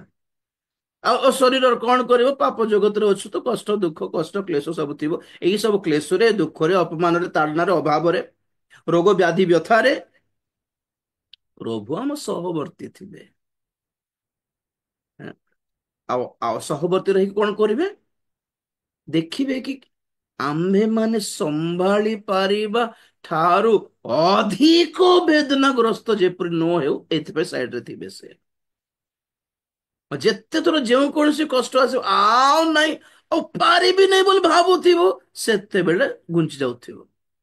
ଏଜି ପର୍ଯ୍ୟନ୍ତ ଯାଉଥିବ, ଆମେ ମରିଲି ବୋଲି ଭାବୁଥିବୁ, ତାପରେ ନାଇଁ ନାଇଁ ବଞ୍ଚିଲି, ଆସିଲି ଘରକୁ, ଆଉ ପ୍ରେଜ ଲର୍ଡ। ଏମିତି ହିଁ ଚାଲୁଥିବ ଲାଇଫ, ବିକଜ ପାପ ଜଗତରେ ଅଛୁ, ଆଉ ପାପ ଶରୀରରେ ହିଁ ଅଛୁ, କହିଥିଲେ ଆପଣ ମାନଙ୍କୁ। ଦୁଃଖ କଷ୍ଟ କ୍ଲେଶ ସହିତ ବି ଆମେ ଲଢିବାକୁ ପଡିବ। ଆଉ ପ୍ରଭୁଙ୍କୁ ପାଇଲା ପରେ ମଧ୍ୟ ଯେଉଁ ଦୁର୍ବଳତା ରହିଯାଇଛି ଶରୀରରେ, ତା ସହିତ ଯୁଦ୍ଧ ବି କରିବାକୁ ପଡୁଥିବ। ଆଗେ ସାଙ୍ଗ ହେଇକି ଥିଲୁ, ଆତ୍ମାର ଶରୀର ମିଶିକି ମଜ ମସ୍ତି କରୁଥିଲେ, ମଜା କରୁଥିଲେ। ଏବେ ପ୍ରଭୁଙ୍କୁ ପାଇଲା ପରେ ଆତ୍ମା ଓ ଶରୀର ଶତ୍ରୁ ହେଇଗଲେ, ତଥାପି ସାଙ୍ଗରେ ରହିବାକୁ ପଡେ। ଦିନ ଦିନକୁ ଝଗଡା, ଆତ୍ମା ପ୍ରଭୁଙ୍କ ବାଟ ନେଉଥିବ, ଶରୀର ଜଗତର ବାଟ ନେଉଥିବ, ଇଏ ୟାଡ ଟାଣୁଥିବ, ସେ ସ୍ୟାଡ ଟାଣୁଥିବ, ଆମର ମଝିରେ ଟେନସନ, ବିପି, ସୁଗର ହାଇ ହେଇଯାଉଥିବ। So this is fight till death, मरते दम तक युद्ध है ये, लड़ाई चलता रहेगा। ତେଣୁକରି ପ୍ରଭୁଙ୍କର ଆଗମନ ପର୍ଯ୍ୟନ୍ତ, ଏଇ ଶରୀରରୁ ଆମେ ମୁକ୍ତ ମୁକ୍ତ ହେବା ପର୍ଯ୍ୟନ୍ତ ଆମେ କହିପାରିବା ନାହିଁ କି ଆଉ ନା, ଆଉ ମୁଁ ପାପୀ ନୁହେଁ ବୋଲି କହି ହେବ ନାହିଁ। ସିମ୍ପଲି ପରିତ୍ରାଣ ପାଇଛୁ, କ୍ଷମା ପାଇଛୁ, ତଥାପି because we are still in the body, ଆମେ ପ୍ରଭୁଙ୍କ ପାଖକୁ ଯାଇକି ବାରମ୍ବାର ମନେ ପକାଇବାର ଅଛି, ପ୍ରଭୁ ମୁଁ ଘୋର ପାପୀ, ପ୍ରଭୁ ଦୟା କର, ପାରୁନାହିଁ, ଏ ଲଢାଇ ପାରୁନାହିଁ, ଯାହା କହିବା କଥା ନେଇ କହିଦେଉଛି, ଯାହା ଦେଖିବା କଥା ନେଇ ଦେଖି ପକଉଛି, ହଠାତ୍ ଟ୍ରାଏ କରୁଛି ପ୍ରଭୁ, ଟ୍ରାଏ କରୁଛି, ଟ୍ରାଏ କରୁଛି, ଯାହାକୁ ଯେମିତି ଗାଳି କରିବା କଥା ନେଇ କରି ପକଉଛି, ପାଟିରେ ବାହାରି ପଡୁଛି, ପ୍ରଭୁ କେତେ ଟ୍ରାଏ କରୁଛି, ହେଲ୍ପ ମି ପ୍ରଭୁ, ହେଲ୍ପ ମି ପ୍ରଭୁ। ପ୍ରଭୁ ପବିତ୍ର ଆତ୍ମା ଦେଇକି, ସାହାଯ୍ୟକାରୀ ଆତ୍ମା ଦେଇକି ସାହାଯ୍ୟ କରୁଛନ୍ତି, ତାଙ୍କ ରକ୍ତ ଦେଇକି ଧୌତ କରୁଛନ୍ତି। ମଝି ମଝିରେ ଶୈତାନ ଆସିକି ଏବେ ବି ପାପୀ ଟାକା ବୋଲି କହିଲା ବେଳକୁ, ପ୍ରଭୁ ଆମକୁ ତାଙ୍କ ରକ୍ତରେ ଗୋଡେଇକି दाबी করছো नहीं, ये तोर छुआ नहीं, तो मोर छुआ, I will deal with his defects, इसका जो भी डिफेक्ट्स पार्ट्स है ना, मैं रिपेयर कर रहा हूँ धीरे धीरे, तू जा। बोले शैतान को धमकाए कि हमको बଞ୍ଚାଉଛନ୍ତି, तुम एते गर्व है कि ना ମୁଁ ପବିତ୍ର ହେଇଗଲି, ଆମେ ଧାର୍ମିକ ହେଇଗଲି, ଯୀଶୁ ଯେତେ ପବିତ୍ର ମୁଁ ବି ସେତିକି ପବିତ୍ର, ଯୀଶୁ और ମୁଁ ଦୁଇଟା ସେମ୍ ବୋଲି ହେବ କି ଏବେ? ନା। ପ୍ରାଇଜ ଦ ଲର୍ଡ। ସୋ ଆମେ ଦେଖୁଛୁ ପ୍ରଭୁଙ୍କୁ ପାଇଲା ପରେ ଆମର ବାଟ ଉପର ଆଡକୁ, ଜଗତ ନାହିଁ। ବହୁତ ଲୋକ ଏକ୍ସପେକ୍ଟ କରୁଛନ୍ତି, ଡମିନିୟନ ଥିଓଲୋଜି ଜାଣିଛନ୍ତି ଆପଣ ମାନେ, ଜଣାଇବା ଆପଣ, ଡମିନିୟନ ଥିଓଲୋଜି ମାନେ ଏମିତି ବହୁତ ଗୋଟେ ପ୍ରାର୍ଥନା ଦଳ ଅଛନ୍ତି, ସେମାନଙ୍କର ଦାବି ହେଇ କି ସେମାନେ କହନ୍ତି କି ନାଇଁ ଆମେ ପ୍ରାର୍ଥନା କଲେ ଗଭର୍ଣମେଣ୍ଟ ଚେଞ୍ଜ ହେଇଯିବ, ଆଉ ଗଭର୍ଣମେଣ୍ଟରେ କି ପ୍ରେସିଡେଣ୍ଟ, ପ୍ରଧାନମନ୍ତ୍ରୀ, ମୁଖ୍ୟମନ୍ତ୍ରୀ ମାନେ ମାନେ ସବୁ ଖ୍ରୀଷ୍ଟିଆନ ମାନେ ହିଁ ସେହି ପଦରେ ଥିବେ, ଏଟା ପାଇଁ ପ୍ରାର୍ଥନା ଚାଲିଛି। ହେଁ, ଆଉ ସବୁ ସ୍କୁଲସରେ, କଲେଜରେ ବାଇବେଲକୁ ବି ଗୋଟେ ଟେକ୍ସଟ ବୁକ୍ ପରି ବ୍ୟବହାର କରାଯାଉ, ଏଟା ପାଇଁ ପ୍ରାର୍ଥନା ଚାଲିଛି। ଯେମିତି କୋଉଠି ଗୋଟେ ସ୍ୱିଡେନରେ ନା କୋଉ ଦେଶରେ ବାଇବେଲ ପ୍ରବେଶ କରାହେଲା ସ୍କୁଲରେ ନୂଆରେ ଅବଶ୍ୟ ପ୍ରେଜ ଦ ଲର୍ଡ। ତ ତାପରେ ଆଉ କଣ, ହର ଫିଲ୍ଡରେ ପ୍ରତ୍ୟେକ କ୍ଷେତ୍ରରେ ଖ୍ରୀଷ୍ଟିଆନ ମାନଙ୍କର ଡମିନେସନ ଥିବା ଦରକାର ରହିଛି। ସେମିତି ହେଲେ ହିଁ ଈଶ୍ୱରଙ୍କ ରାଜ୍ୟ ବୋଲି ଯାହା ଲେଖା ଅଛି ବାଇବେଲରେ, ତାହା କାର୍ଯ୍ୟକୁ ତାହା ପ୍ରକାଶ ପାଇବ ବୋଲି ସେମାନଙ୍କର ବିଶ୍ୱାସ। ଈଶ୍ୱରଙ୍କ ରାଜ୍ୟ ବୋଲି କହିଲେ କଣ, ଗଭର୍ଣମେଣ୍ଟ ବି ଖ୍ରୀଷ୍ଟିଆନ ଥିବାର ଅଛି, ପଲିଟିକାଲି ଖ୍ରୀଷ୍ଟିଆନ ଥିବାର ଅଛି, ଇକୋନୋମିକାଲି ସମସ୍ତେ ଖ୍ରୀଷ୍ଟିଆନ ମାନେ ହ୍ୟାଣ୍ଡେଲ କରିବାର ଅଛି, ଏଜୁକେସନ ଫିଲ୍ଡରେ ଖ୍ରୀଷ୍ଟିଆନ ମାନେ ଥିବାର ଅଛି, ସବୁଠି ଖ୍ରୀଷ୍ଟିଆନ ମାନେ। ତ this is the kingdom of ଗଡ ବୋଲି କହନ୍ତି। କଣ ରାଜ୍ୟର ସୁସମାଚାର ମାନେ ଏଇଟା ପୁଣି ଗସ୍ପଲ ଅଫ ଦ କିଙ୍ଗଡମ ମିନ୍ସ ସାରା ଦୁନିଆ, ଦେଶ ପ୍ରଦେଶ, ରାଷ୍ଟ୍ର, ରାଜ୍ୟ, ଆନ୍ଧ୍ର, ତାମିଲନାଡୁ, ଓଡିଶା, ଦିଲ୍ଲୀ, ଇଣ୍ଡିଆ, ପାକିସ୍ତାନ, ଆଫଗାନିସ୍ତାନ, ସବୁଠି ଖ୍ରୀଷ୍ଟିଆନ ମାନେ ଥିବାର ଅଛି। এটা ଆମର ଦାୟିତ୍ୱ। ଆମେ ଆମେ ଆମେ ଆମେ ଏମିତି ସୁସମାଚାର ପ୍ରଚାର କରି, ଏମିତି ରାଜ୍ୟର ସୁସମାଚାର ପ୍ରଚାର କରି ସବୁ ଦେଶର ପ୍ରତ୍ୟେକ ରାଜ୍ୟ ଯୀଶୁଙ୍କ ପାଇଁ ଜିଣିବା ବୋଲିବାର ଉଦ୍ଦେଶ୍ୟରେ ସେବା କରୁଛନ୍ତି, ପ୍ରାର୍ଥନା ବି କରୁଛନ୍ତି, ଆଉ ବିଶ୍ୱାସ ବି କରୁଛନ୍ତି ଏମିତି ହେବ ବୋଲି। ବଟ୍ ଦ୍ୟାଟ୍ସ ରଙ୍ଗ। ଏଟା ଭଣ୍ଡ ଖ୍ରୀଷ୍ଟ ଆସିବା ପାଇଁ ରେଡି ହେଲାଣି। ତୃତୀୟ ବିଶ୍ୱଯୁଦ୍ଧ ରେଡି ହେଲାଣି। ଯଦି ଦୁନିଆ ସାରା ଏବେ ପରିବର୍ତ୍ତନ ହେଇକି ସବୁ ଖ୍ରୀଷ୍ଟିଆନ ହେଇକି ଆରାମରେ ରହିବେ ଯଦି, ତ ଭଣ୍ଡ ଖ୍ରୀଷ୍ଟ କାହାର ପାଖକୁ ଆସିବ? ପ୍ରକାଶିତ ବାକ୍ୟରେ ସେ ସପ୍ତ ମୁଦ୍ରା, ସପ୍ତ ତୁରୀ ଆଉ ସପ୍ତ ପାତ୍ର କାହାର ଉପରେ ପ୍ରଭୁ କହିଦେବେ? ହଁ, ରାଜ୍ୟର ସୁସମାଚାର ଯାହା ଲେଖା ଅଛି କି ନାଇଁ, ସର୍ବ ଜଗତ ଈଶ୍ୱରଙ୍କର ଜ୍ଞାନରେ ପରିପୂର୍ଣ୍ଣ, ଈଶ୍ୱରଙ୍କର ଗୌରବରେ ପରିପୂର୍ଣ୍ଣ ଲେଖା ଅଛି ପଦ ଯାକ। ସେଇ ପଦ ଦେଖାଇକି ସେମାନେ କହନ୍ତି ଏମିତି ହେବ ପୁଣି ଜଗତ। ସେଇଟା କେବେର ପଦ କୋ ସମୟର ପଦ ଗୁଡିକ? ତାହା ସହସ୍ର ବର୍ଷ ଶାସନର ପଦ ପର୍ବ।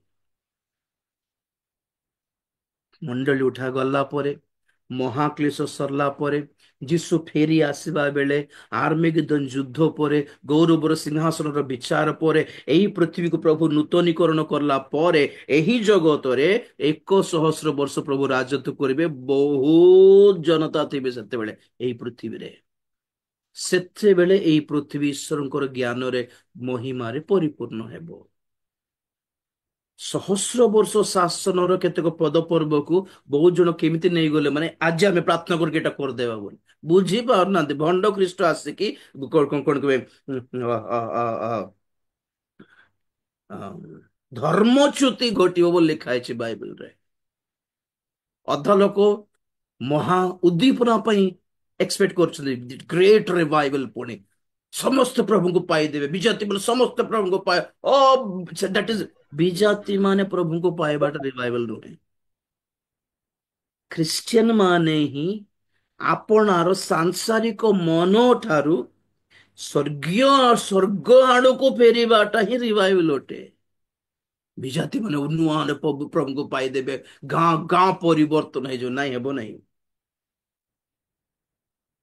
ପଲିଟିସିଆନ ସବୁ ପରିବର୍ତ୍ତନ ହେଇଯିବେ, ରାଜନୀତି ସବୁ ଚେଞ୍ଜ ହେଇଯିବ, ଦରଦାମ ସବୁ କମିଯିବ, ହେବ ନାହିଁ ବ୍ରଦର ସିଷ୍ଟର। ଏକ ରଙ୍ଗ ଟାଇପ ର ଦର୍ଶନ ନେଇକି ସିରିयसली ଚାଲୁଛନ୍ତି ଆଜ୍ଞା। ऐसा कुछ नहीं है बाइबल में। ଏଟାକୁ ଡୋମିନିୟନ ଥିଓଲୋଜି ବୋଲି କୁହନ୍ତି। ମୁଁ ଦେଖାଇବି ସେ ପୋଷ୍ଟର ଆପଣଙ୍କୁ। ଏଇଟାକୁ କହନ୍ତି ଜିରୁସାଲେମରୁ ଜିରିହୋକୁ ଯାତ୍ରା କରିବାଟା। ଆମର ସେବା କଣ? ଲୋକମାନଙ୍କୁ ସାଂସାରିକ ସଂସାରର ମନୋଭାବରୁ ସେମାନଙ୍କୁ ପରିବର୍ତ୍ତନ କରି ସ୍ୱର୍ଗ ଆଡକୁ ମାଇଣ୍ଡ କରାଇକି, ଉର୍ଦ୍ଧ୍ୱ ଦୃଷ୍ଟି କରାଇକି ସିଆଡେ ନେବି ବୋଲା ବେଳକୁ ବହୁତ ଜଣଙ୍କର ପ୍ରଚାର କେମିତି ହେଇଗଲା, ନା ନା ସେଇଠି ନାହିଁ, ଏଇଠି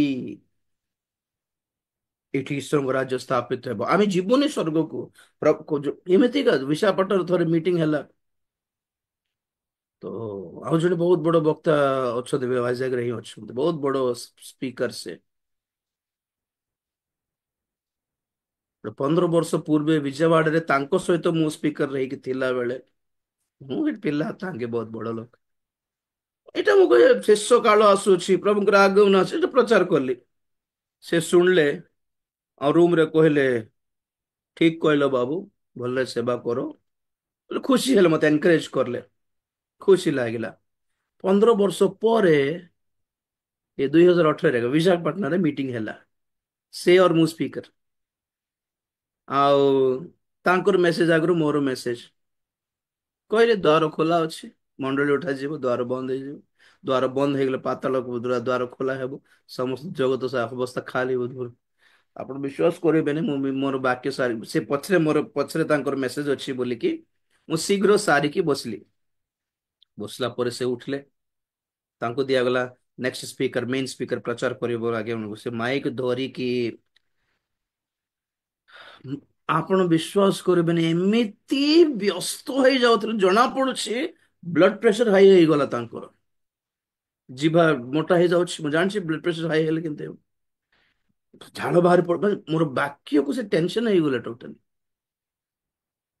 ମୁଁ ଚିହ୍ନିଲି ଟିକେ, ସେ ଟିକେ ଗୋଟେ 20 ମିନିଟ ମେସେଜ ଦେଲେ, କଣ ଗୋଟେ ମେସେଜ ପାରୁନଥିଲେ ଆଉ ବିଲକୁଲ। ଆଉ କିଛି ବାହାରୁ ନଥିଲା, କିଛି ଲିଡିଂ ମିଳୁନଥିଲା, କିଛି ସ୍ପିରିଟ ଲିଡିଂ ନାହିଁ। ଦି ତିନିଟା ପଦ କିଛି ଟ୍ରାଇ କରିଲେ କି ନା ହେଲା ନାହିଁ। 20 ମିନିଟ ସମସ୍ତଙ୍କୁ ଠିଆ କରିଦେଲେ, ଆଉ ଠିଆ କରିଦେଇକି କିଛି କହିବ ବୋଲେ 20 ମିନିଟ ଉଠିଲା ପରେ ଆଉ 20 ମିନିଟ କିଛିଟା କହୁଛନ୍ତି ସେ, ମାନେ ଜାଣିଦେଲେ ସେ ତାଙ୍କର କନେକ୍ସନ କଟିଗଲା ପବିତ୍ର ଆତ୍ମା ସହିତ ସେ ମୋମେଣ୍ଟରେ ଆକ୍ଚୁଆଲି। ମୁଁ ଛାନିଆ। ମୁଁ କହିଲି ସାର୍ ମତେ ନଦେଲେ ବି ଚଳିଥାନ୍ତା, ବଡ ଲୋକ ଆସିଛନ୍ତି ତାଙ୍କୁ ଦେଇଦେଲେ ବି ହେଇଥାନ୍ତା କି ନାଇଁ। ପରେ ମିଟିଂ ସବୁ ସରିଲା ପରେ ସେ ମତେ ହାତ ଧରିକି ସାଇଡକୁ ନେଲେ, ସଙ୍ଗୀତ ଥିଲା ସାଙ୍ଗରେ ବୋଲି ସେ ମତେ ସାଇଡକୁ ନେଇ କହିକି ଏମିତି ପ୍ରଚାର କରୁନ ବାବୁ ବୋଲି କହିଲେ। ଦାନିଏଲରେ ଲେଖା ଅଛି ଏଇ ଜଗତରେ ଈଶ୍ୱରଙ୍କ ରାଜ୍ୟ ସ୍ଥାପନ ହେବ। ଆଉ ମଣ୍ଡଳୀ କୁଆଡେ ଯିବ? ମଣ୍ଡଳୀ କୁଆଡେ ଯିବନି, ମଣ୍ଡଳୀ ଏଠି ଥିବ, ପ୍ରଭୁ ଏଠିକୁ ଆସିବେ, ଏଠି ରାଜ୍ୟ କରିବେ, ସାଧୁ ମାନେ ରାଜତ୍ୱ କରିବେ ବୋଲି ଲେଖା ଅଛି ଦାନିଏଲରେ ବୋଲି କହିଲେ। ଆଜ୍ଞା ଜଣକ ହର୍ଟ କରଲା ପରେ କଥା ହେବା ଆପଣ ଏତେ ଏତେ ସାଙ୍ଗେ ସାଙ୍ଗେ ଆସେ ନାହିଁ ମୁଁ। ମତେ କିନ୍ତୁ ମତେ ପଟରେ ଆସିଲା ଆଜ୍ଞା ଏତେ କେମିତି ଚେଞ୍ଜ ହେଇଗଲେ ବୋଲି କହି ଭାବୁଥିଲି। ଏତେ କେମିତି 15 ବର୍ଷ ପୂର୍ବେ ଏଇ ବାକ୍ୟକୁ ତୁମେ ଖୁସି ହେଲ, ମତେ ଏନକରେଜ କରଲ। ଆଉ ତାର ତାର ସନ୍ଧ୍ୟା ମିଟିଂ ରେ ବି ସେଇ ବି ମୋର ପଦ ନେଇକି କେତେ କହୁଥିଲେ। 15 ବର୍ଷ ପରେ ଏବେ କି କଣ ହେଇଗଲେ ଇଏ, ଏମିତି କଣ? 70 ବର୍ଷର ବୟସରେ ଆଉ ଗୋଟେ ମ୍ୟାରେଜ କଲେ। ଯେତେବେଳେ ଲୋକମାନଙ୍କର ଟ୍ରାକ୍ ଚେଞ୍ଜ ହେଇଯାଏ, ବାକ୍ୟ ଚେଞ୍ଜ ହେଇଯାଏ ଆଜ୍ଞା। ତ ପରେ ଜାଣିଲେ ଏଟା କି ତାଙ୍କର ପ୍ରୋବ୍ଲେମ। ଡର, ତାଙ୍କୁ ଡର ଲାଗିଗଲା। ମୁଁ ଯେତେବେଳେ କହିଲି କି 2 ଜଣ ଚକି ପେଶୁଥିବେ, 2 ଜଣ ଖଟରେ ଥିବେ, 2 ଜଣ କ୍ଷେତରେ ଥିବେ, ତ ଜଣ ଜଣ ଉଠା ଯିବେ କ୍ଷେତରେ କିଏ? ପ୍ରଭୁଙ୍କ ଦାସ ମାନେ। ତ 2 ଜଣଙ୍କ ମଧ୍ୟରେ ଜଣେ ହିଁ, ଗୋଟେ ଦଳ ହିଁ ଉଠାଯିବ, ଅଧା ଅଧା। ପ୍ରଭୁ ଭାଗ କରିକି ନେବେ, ପ୍ରଭୁ ଛାଣିକି ପରା ନେବେ। ଏଇ ସବୁ କହିଲାଟା ତାଙ୍କୁ ବାଧିଗଲା। କାହିଁକି ବାଧୁଛି? ଜିନ୍ଦଗି अगर ଠିକ ନାହିଁ ତ ବାଧିବା କଥା, ବାଧିବ। ଯଦି ତୁମେ ଭାବୁଛୁ ନା ଆମେ ତ ପ୍ରଭୁଙ୍କ ଦ୍ୱାରରେ ଭଲରେ ଚାଲୁଛୁ ଆଉ ସବୁ ଠିକ ଠାକ ଅଛି ବୋଲେ ତୁମେ ଡରିବ କାହିଁକି ବେକାରରେ? ତୁମେ ଯଦି ଭାବୁଛୁ ତୁମ ବିବେକକୁ ନାଇଁ ଆମେ ଭଲରେ ସେବା କରୁଛୁ, ଏତେ ବର୍ଷର ସେବା ଅବେକାର ଯିବ କି ନା? If you have that confidence why would you fear to this message? ଯେତେ ଜଣ ଏଠି ବସୁଛ ସବୁ, ଯେତେ ଜଣ ମଦୁଆ ମାନେ ଅଛନ୍ତି ସବୁ ନରକ ଯିବ ବୋଲି ଯଦି କହିଲି ବୋଲ, ତ କିଏ ରାଗିବା କଥା? ଏ ଦଳ ଭିତରେ, ସେ ଲୋକ ଭିତରେ ଯେ ମଧୁ ପିଉଛି ତାକୁ ସେ ରାଗିବା କଥା ନା, ଯେ ପିଉ ନଥାଏ ସେ କାହିଁକି ରାଗୁଛି? ଏମିତି କଣ କହିଦେଲେ ରାଜୀବ ଭାଇ, ଏମିତି ହେଲା ଥର ଜୟପୁରରେ। ଯଦି ମୁଁ କହୁଛି ନା ଦୁଷ୍ଟ ସେବକ ମାନେ କି ଚୋର ସେବକ ମାନେ, ପଇସା ଖାଉଥିବା ସେବକ ମାନେ ଆଗମନରେ ଯିବେନି ବୋଲି ଯଦି କହୁଛି, ତ ଯେଉଁମାନେ ଭାବୁଛନ୍ତି ନା ଆମେ ତ ଠିକ ଅଛୁ, ମୁଁ ବି ସେବକ କି ନାହିଁ, ସେ ବାକ୍ୟ ମତେ ବି ଲାଗିବା କଥା କି ନାହିଁ। ତ ଯଦି ଆମେ ଭାବୁଛୁ କି ନାଇଁ ଆମେ ତ ଠିକ ଅଛୁ। ପ୍ରଭୁଙ୍କ ଦାସ ବହୁତ ବଢିଆ କଥା କହିଲେ। ସତରେ କେତେକ ଦୁଷ୍ଟ ପାଷ୍ଟର ମାନେ ବି ଅଛନ୍ତି, ଏମାନେ ସଂଶୋଧନ ହେଇଗଲେ ଭଲ ହେଇଥାନ୍ତା ବୋଲି ଭାବିବୁ ନା। ମୁଁ ଯଦି ସେ ଦଳରେ ଥାନ୍ତି ମୁଁ ସେମିତି ଭାବିଥାନ୍ତି। ଆଉ ଉଲ୍ଟା କଣ ଭାବିଥାନ୍ତି? ଯଦି ପ୍ରଭୁଙ୍କ ଦାସ କହିଛନ୍ତି ଦେଖ ସେବକ ମାନେ ଜାଗ୍ରତ ବୋଲି ଚେତାବନୀ ଦେଉଛନ୍ତି, ମାନେ ମୁଁ ବି ଆଣ୍ଠେଇକି ପ୍ରାର୍ଥନା କରିଥାନ୍ତି, ପ୍ରଭୁ ମୁଁ ବି ଜଣେ ସେବକ ହେଇଛି, ମୋ ଠାରେ କିଛି ଭୁଲ ଅଛି ନା କଣ, ମତେ କ୍ଷମା କର, ଦୟା କର, ଦେଖାଅ ପ୍ରଭୁ ମୁଁ କହିଥାନ୍ତି। ନା, ଉଲ୍ଟା ରାଗି ଗଲେ ପୁରା। ତମେ ଯଦି ଠିକ କହୁଛ ତମେ କାହିଁକି ରାଗିବ ବୋଲଛି ମୁଁ। ସେ ବୁଢା ସ୍ପିକର ବିଚାରେ ବହୁତ ବ୍ୟସ୍ତ ହେଇଗଲେ। ମୋର ହାତ ଧରିକି ନେଇଥିଲେ ନାଇଁ କି, ହାତ ଥରୁଥିଲା ତାଙ୍କୁ ଦେଖିଲି ମୁଁ। କହିଲି, ଠିକ ଅଛି ସାର୍, ମୁଁ ଯଦି କିଛି ସଂଶୋଧନ କରିବାକୁ ଅଛି, I will definitely correct my self ବୋଲି କହିଲି। ଏମିତି କୁହ ନାହିଁ। କାହିଁକି? ତମେ ବଡ ବଡ ତମର ଲାଇଫରେ ଗଲତ ଡିସିଜନ ନେଲ ବୋଲି ଏଇ ବାକ୍ୟ ତମକୁ ବାଧିଲା କି?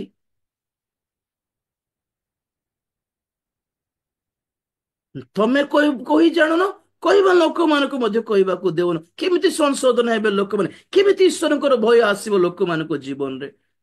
ତମେ ଗଲତ କରଲ ବୋଲି ଆମେ ଆଡଜଷ୍ଟ କରିଦେବୁ କି? ନାଇଁ ଆଉ ଦି ତିନିଟା ବି ବାହାରିଲେ ଆଉ ଚିନ୍ତା ନାହିଁ ବୋଲି କହିବାର କି ଆମେ?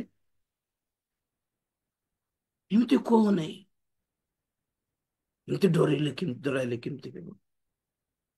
ତ ଈଶ୍ୱରଙ୍କର ଭୟ ମାନେ କଣ ବାଇବେଲରେ? What do you think? ଈଶ୍ୱରଙ୍କର କ୍ରୋଧ, ବିଚାର, ଦଣ୍ଡ ଖାଲି ପୁରାତନ ନିୟମରେ ଥିଲା କି ନୂତନ ନିୟମରେ ସବୁ ଅନୁଗ୍ରହ ଥିଲା କି? ନୂତନ ନିୟମରେ ଦଣ୍ଡ ଆସିନାହିଁ। ଆନାନିଆ ସଫିରା ସମସ୍ତ ମଣ୍ଡଳୀ ସାମ୍ନାରେ ହାର୍ଟ ଆଟାକ ଆସିକି ମରିଲେ କି ନାଇଁ ପିତରଙ୍କ ପାଖରେ ଯାଇକି ମିଛ କହିଲାରୁ? ସେଟା ନୂତନ ନିୟମ ନୁହେଁ କି? କୁହୁକ କର୍ମକାରୀ ସିମନକୁ ଧମକାଇଲେ କି ନାଇଁ ପିତର? ବିନଷ୍ଟ ହେବ ତୁ ତୋର ପଇସା ବୋଲି କହିଲାରୁ ସେଟା ନୂତନ ନିୟମ ନୁହେଁ କି? ହେଁ? ବାହାର ଯୀଶୁ ବୋଲି ନାମକ ଜଣେ ବ୍ୟକ୍ତିକୁ ପାଉଲ ଏମିତି ଧମକାଇଲେ କି ସ୍ପଟରେ ତା ଆଖି ଅନ୍ଧ ହେଇଯାଇଥିଲେ ସେ ଲୋକର। ନୂତନ ନିୟମ ନୁହେଁ କି? ହଁ, ପ୍ରକାଶିତ ବାକ୍ୟର ଦଣ୍ଡ ବିଚାର ନୂତନ ନିୟମ ନୁହେଁ କି? ଭବିଷ୍ୟତ ନୁହେଁ କି?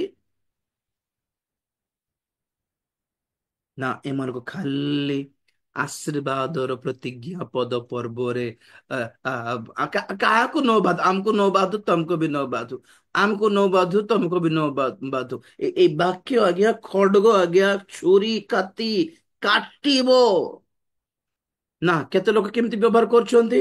ମଖନ ଲଗାଇବାର ଛୁରୀ ଥିବ କି ନାଇଁ, ପୁରା ଇଏ ହେଇକି ଥିବ, ଧାର ନଥିବ, ବଟର ନାଇଫ ବୋଲି କହନ୍ତି। ଟେବୁଲ ଉପରେ ସେ ବଟର ଜାମ୍ ନେଇକି ବ୍ରେଡ ଉପରେ ଲଗାନ୍ତି, ଧାର ନଥିବ ତାର। Bible is not a butter knife, it's a cutting knife. କାଟିବ। ସତ୍ୟ କହିବାର ସାହସ ନଥିଲେ ପ୍ରଚାର କରନ୍ତୁନି ଆଜ୍ଞା। ରିକ୍ସା ହେଲେ ଚଳାଇବା, ଅଟୋ ହେଲେ ଚଳାଇବା, କୋଉଠି ହେଲେ କାମ କରିବା, ବ୍ୟବସାୟ କରିବା, କିନ୍ତୁ ସେବା କରିବାର ନାହିଁ। ସତ୍ୟ କହିବାର ଦମ ନଥିଲେ କହିବାର ନାହିଁ। ନାଇଁ, ତାକୁ ଡାଇରେକ୍ଟ କୁହନ୍ତୁ, ଆପଣ ସମସ୍ତଙ୍କୁ କାହିଁ କହୁଛନ୍ତି? ଶାସ୍ତ୍ରୀ ଫାରିସୀ ମାନଙ୍କ ପ୍ରତି ସାବଧାନ ରୁହ ବୋଲି ପ୍ରଭୁ ଶାସ୍ତ୍ରୀ ଫାରିସୀ ମାନଙ୍କୁ କହିଲେ, ନା ଲୋକ ସମୂହ କହିଲେ? କହୁନାହାନ୍ତି। ନା ତାଙ୍କୁ ଡାଇରେକ୍ଟ କହୁନାହାନ୍ତି ଫୋନ କରିକି? ଲୋକମାନଙ୍କୁ ସତର୍କ କରାଇବାର କାମ ଆମର। ଚୋର ମାନଙ୍କ ପ୍ରତି ସାବଧାନ ବୋଲି ଚୋର ମାନଙ୍କୁ କହିବ ନା ଲୋକମାନଙ୍କୁ କହିବୁ? किसको बोलना जरूरी है?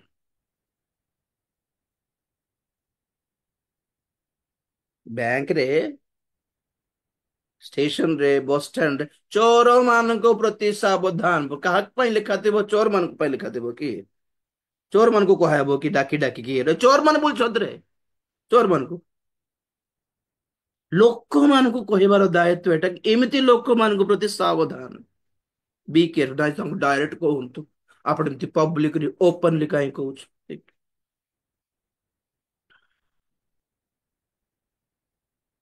ବର୍ଡ ଫ୍ଲୁ, କୁକୁଡା ମାନଙ୍କ ରୋଗ, ପୁରା ଇଣ୍ଡିଆ ସାରା ନ୍ୟୁଜ ଚାଲିଛି, ବର୍ଡ ଫ୍ଲୁ ଆସିଛି, ଜାଗ୍ରତରେ। କାହାକୁ କୁହାହଉଛି? ଚିକେନ ବିକିବା ଲୋକମାନଙ୍କୁ କୁହାହଉଥିବ ନା ଖାଇବା ଲୋକମାନଙ୍କୁ କୁହାହଉଛି ଏଠି? ଅବଭିୟସଲି ଯେ ଖାଉଛି ତାକୁ ତ କହିବ ନା ବର୍ଡ ଫ୍ଲୁ ଆସିଛି, ଜାଗ୍ରତ, ଖାଉନା ବୋଲି। ନା, କୁକୁଡା ବିକିବା ଲୋକମାନଙ୍କୁ ଯାଇ କୁହନ୍ତୁ ଆଜ୍ଞା।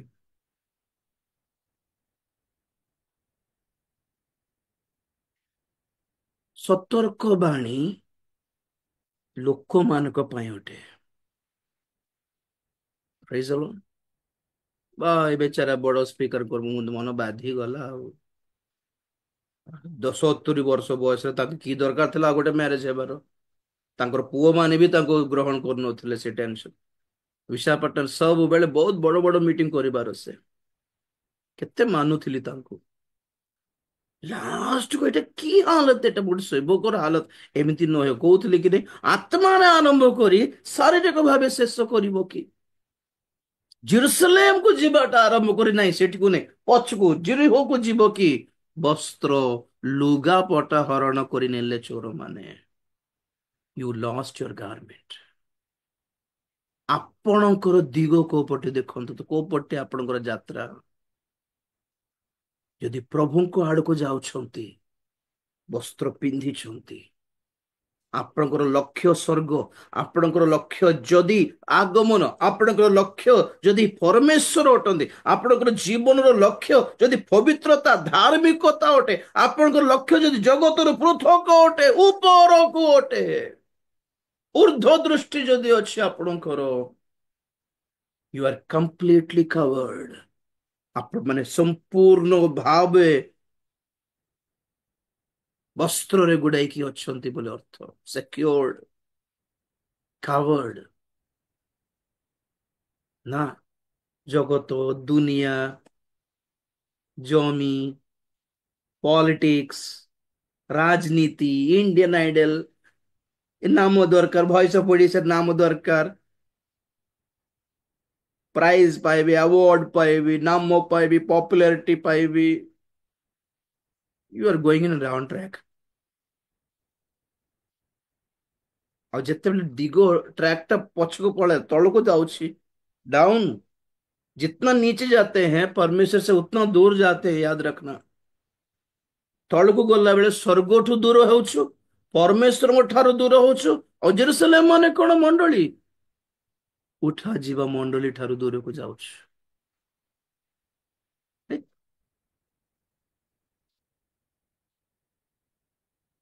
फेरिला बेले मरियम और जोसेफ, लुक 2 अध्याय फेरिला बेले जीसु जेरुसलेम रे रही गले, एवं जीसु को छाड़ी पळा आछंती।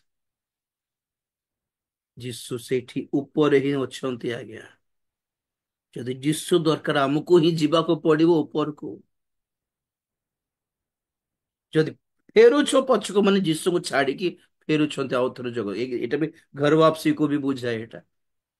आउ थोर जगत, आउ थोर पाप, जो पाप छाड़ी के आछो, जो जो जो रीतिनीति छाड़ी के आछो, आउरी सही रीतिनीति।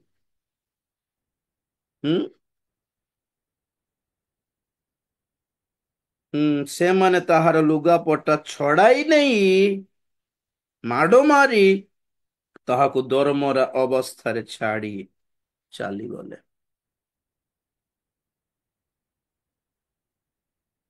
दिगो हमर डायरेक्शन चेंज हो गले। आउ यू आर नॉट सिक्योर्ड। वस्त्र भी हराइले, उल्लंघ भी हो गले, माडो भी खाइले, क्षति भी पाइले, दरमरा अवस्था। दरमरा means half dead, half living, half alive. माने आत्मिक भाव में मरी गले, खाली शरीर बंची बोलला परी, अंदर डेड हो गया, बाहर भलरे अच्छे बोल अर्थ। कार कार घर देखले सुंदर फ्रिज थी, कहीं ठंडा पानी देना बोले देखुव ना, आज्ञा फ्रिज खराब है, सुंदर देखा जाऊे कि भीतर खराब अच्छे। फैन सेमती बढ़िया अच्छे, फैन लगाऊ ना, ना आज्ञा चलुनी बुलूनी, खराब अच्छे।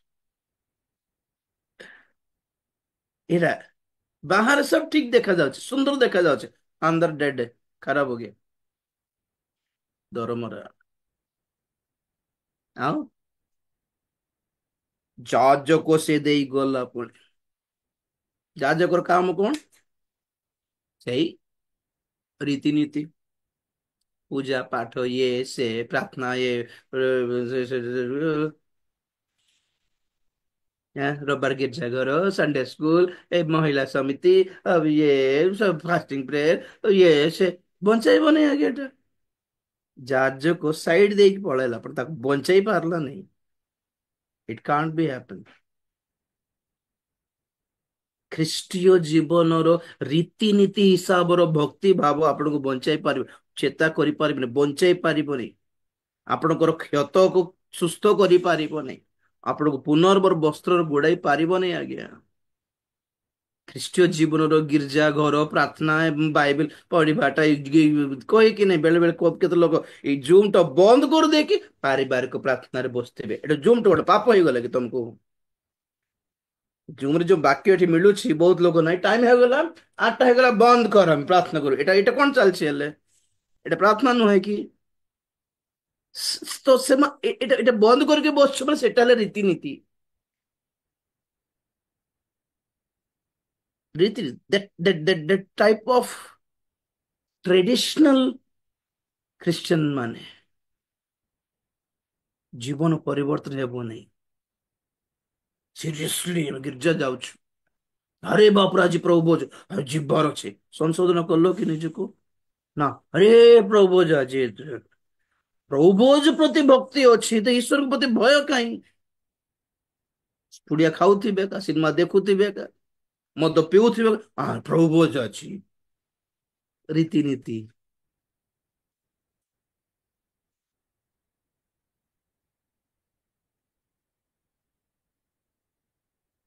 ଲେବିୟ, ତାପରେ ଲେବିୟ ସେ ଦେଇକି ଗଲ। ଲେବିୟ, ହ୍ୱାଟ ଇଜ ଲେବିୟ? ଏକ ଜାତି, ଲୋକମାନଙ୍କର ଜାତି ଧର୍ମ। ତମେ କେତେ ବଡ ବଂଶ ହେଲେ କି ଫରକ ପଡୁଛି? ମରିକି ତ ନରକ ଯିବ ଅବଭିୟସଲି। କେତେ ବଡ ଜାତିର ଲୋକ ହେଲେ କଣ ଆଜ୍ଞା, ନରକ ତ ଯିବେ ଆଉ। ନା, ଜାତି ଧର୍ମ ରକ୍ଷା କଲାନି, ରୀତିନୀତି ବି ରକ୍ଷା କଲାନି। ମନ ପରିବର୍ତ୍ତନ ନ କରିବା, ଗିର୍ଜା ଘର ପ୍ରାର୍ଥନା ଜୀବନ କିଛି କାମ ଦେଲାନି ବୋଲି ଅର୍ଥ। If you don't repent, your prayers won't work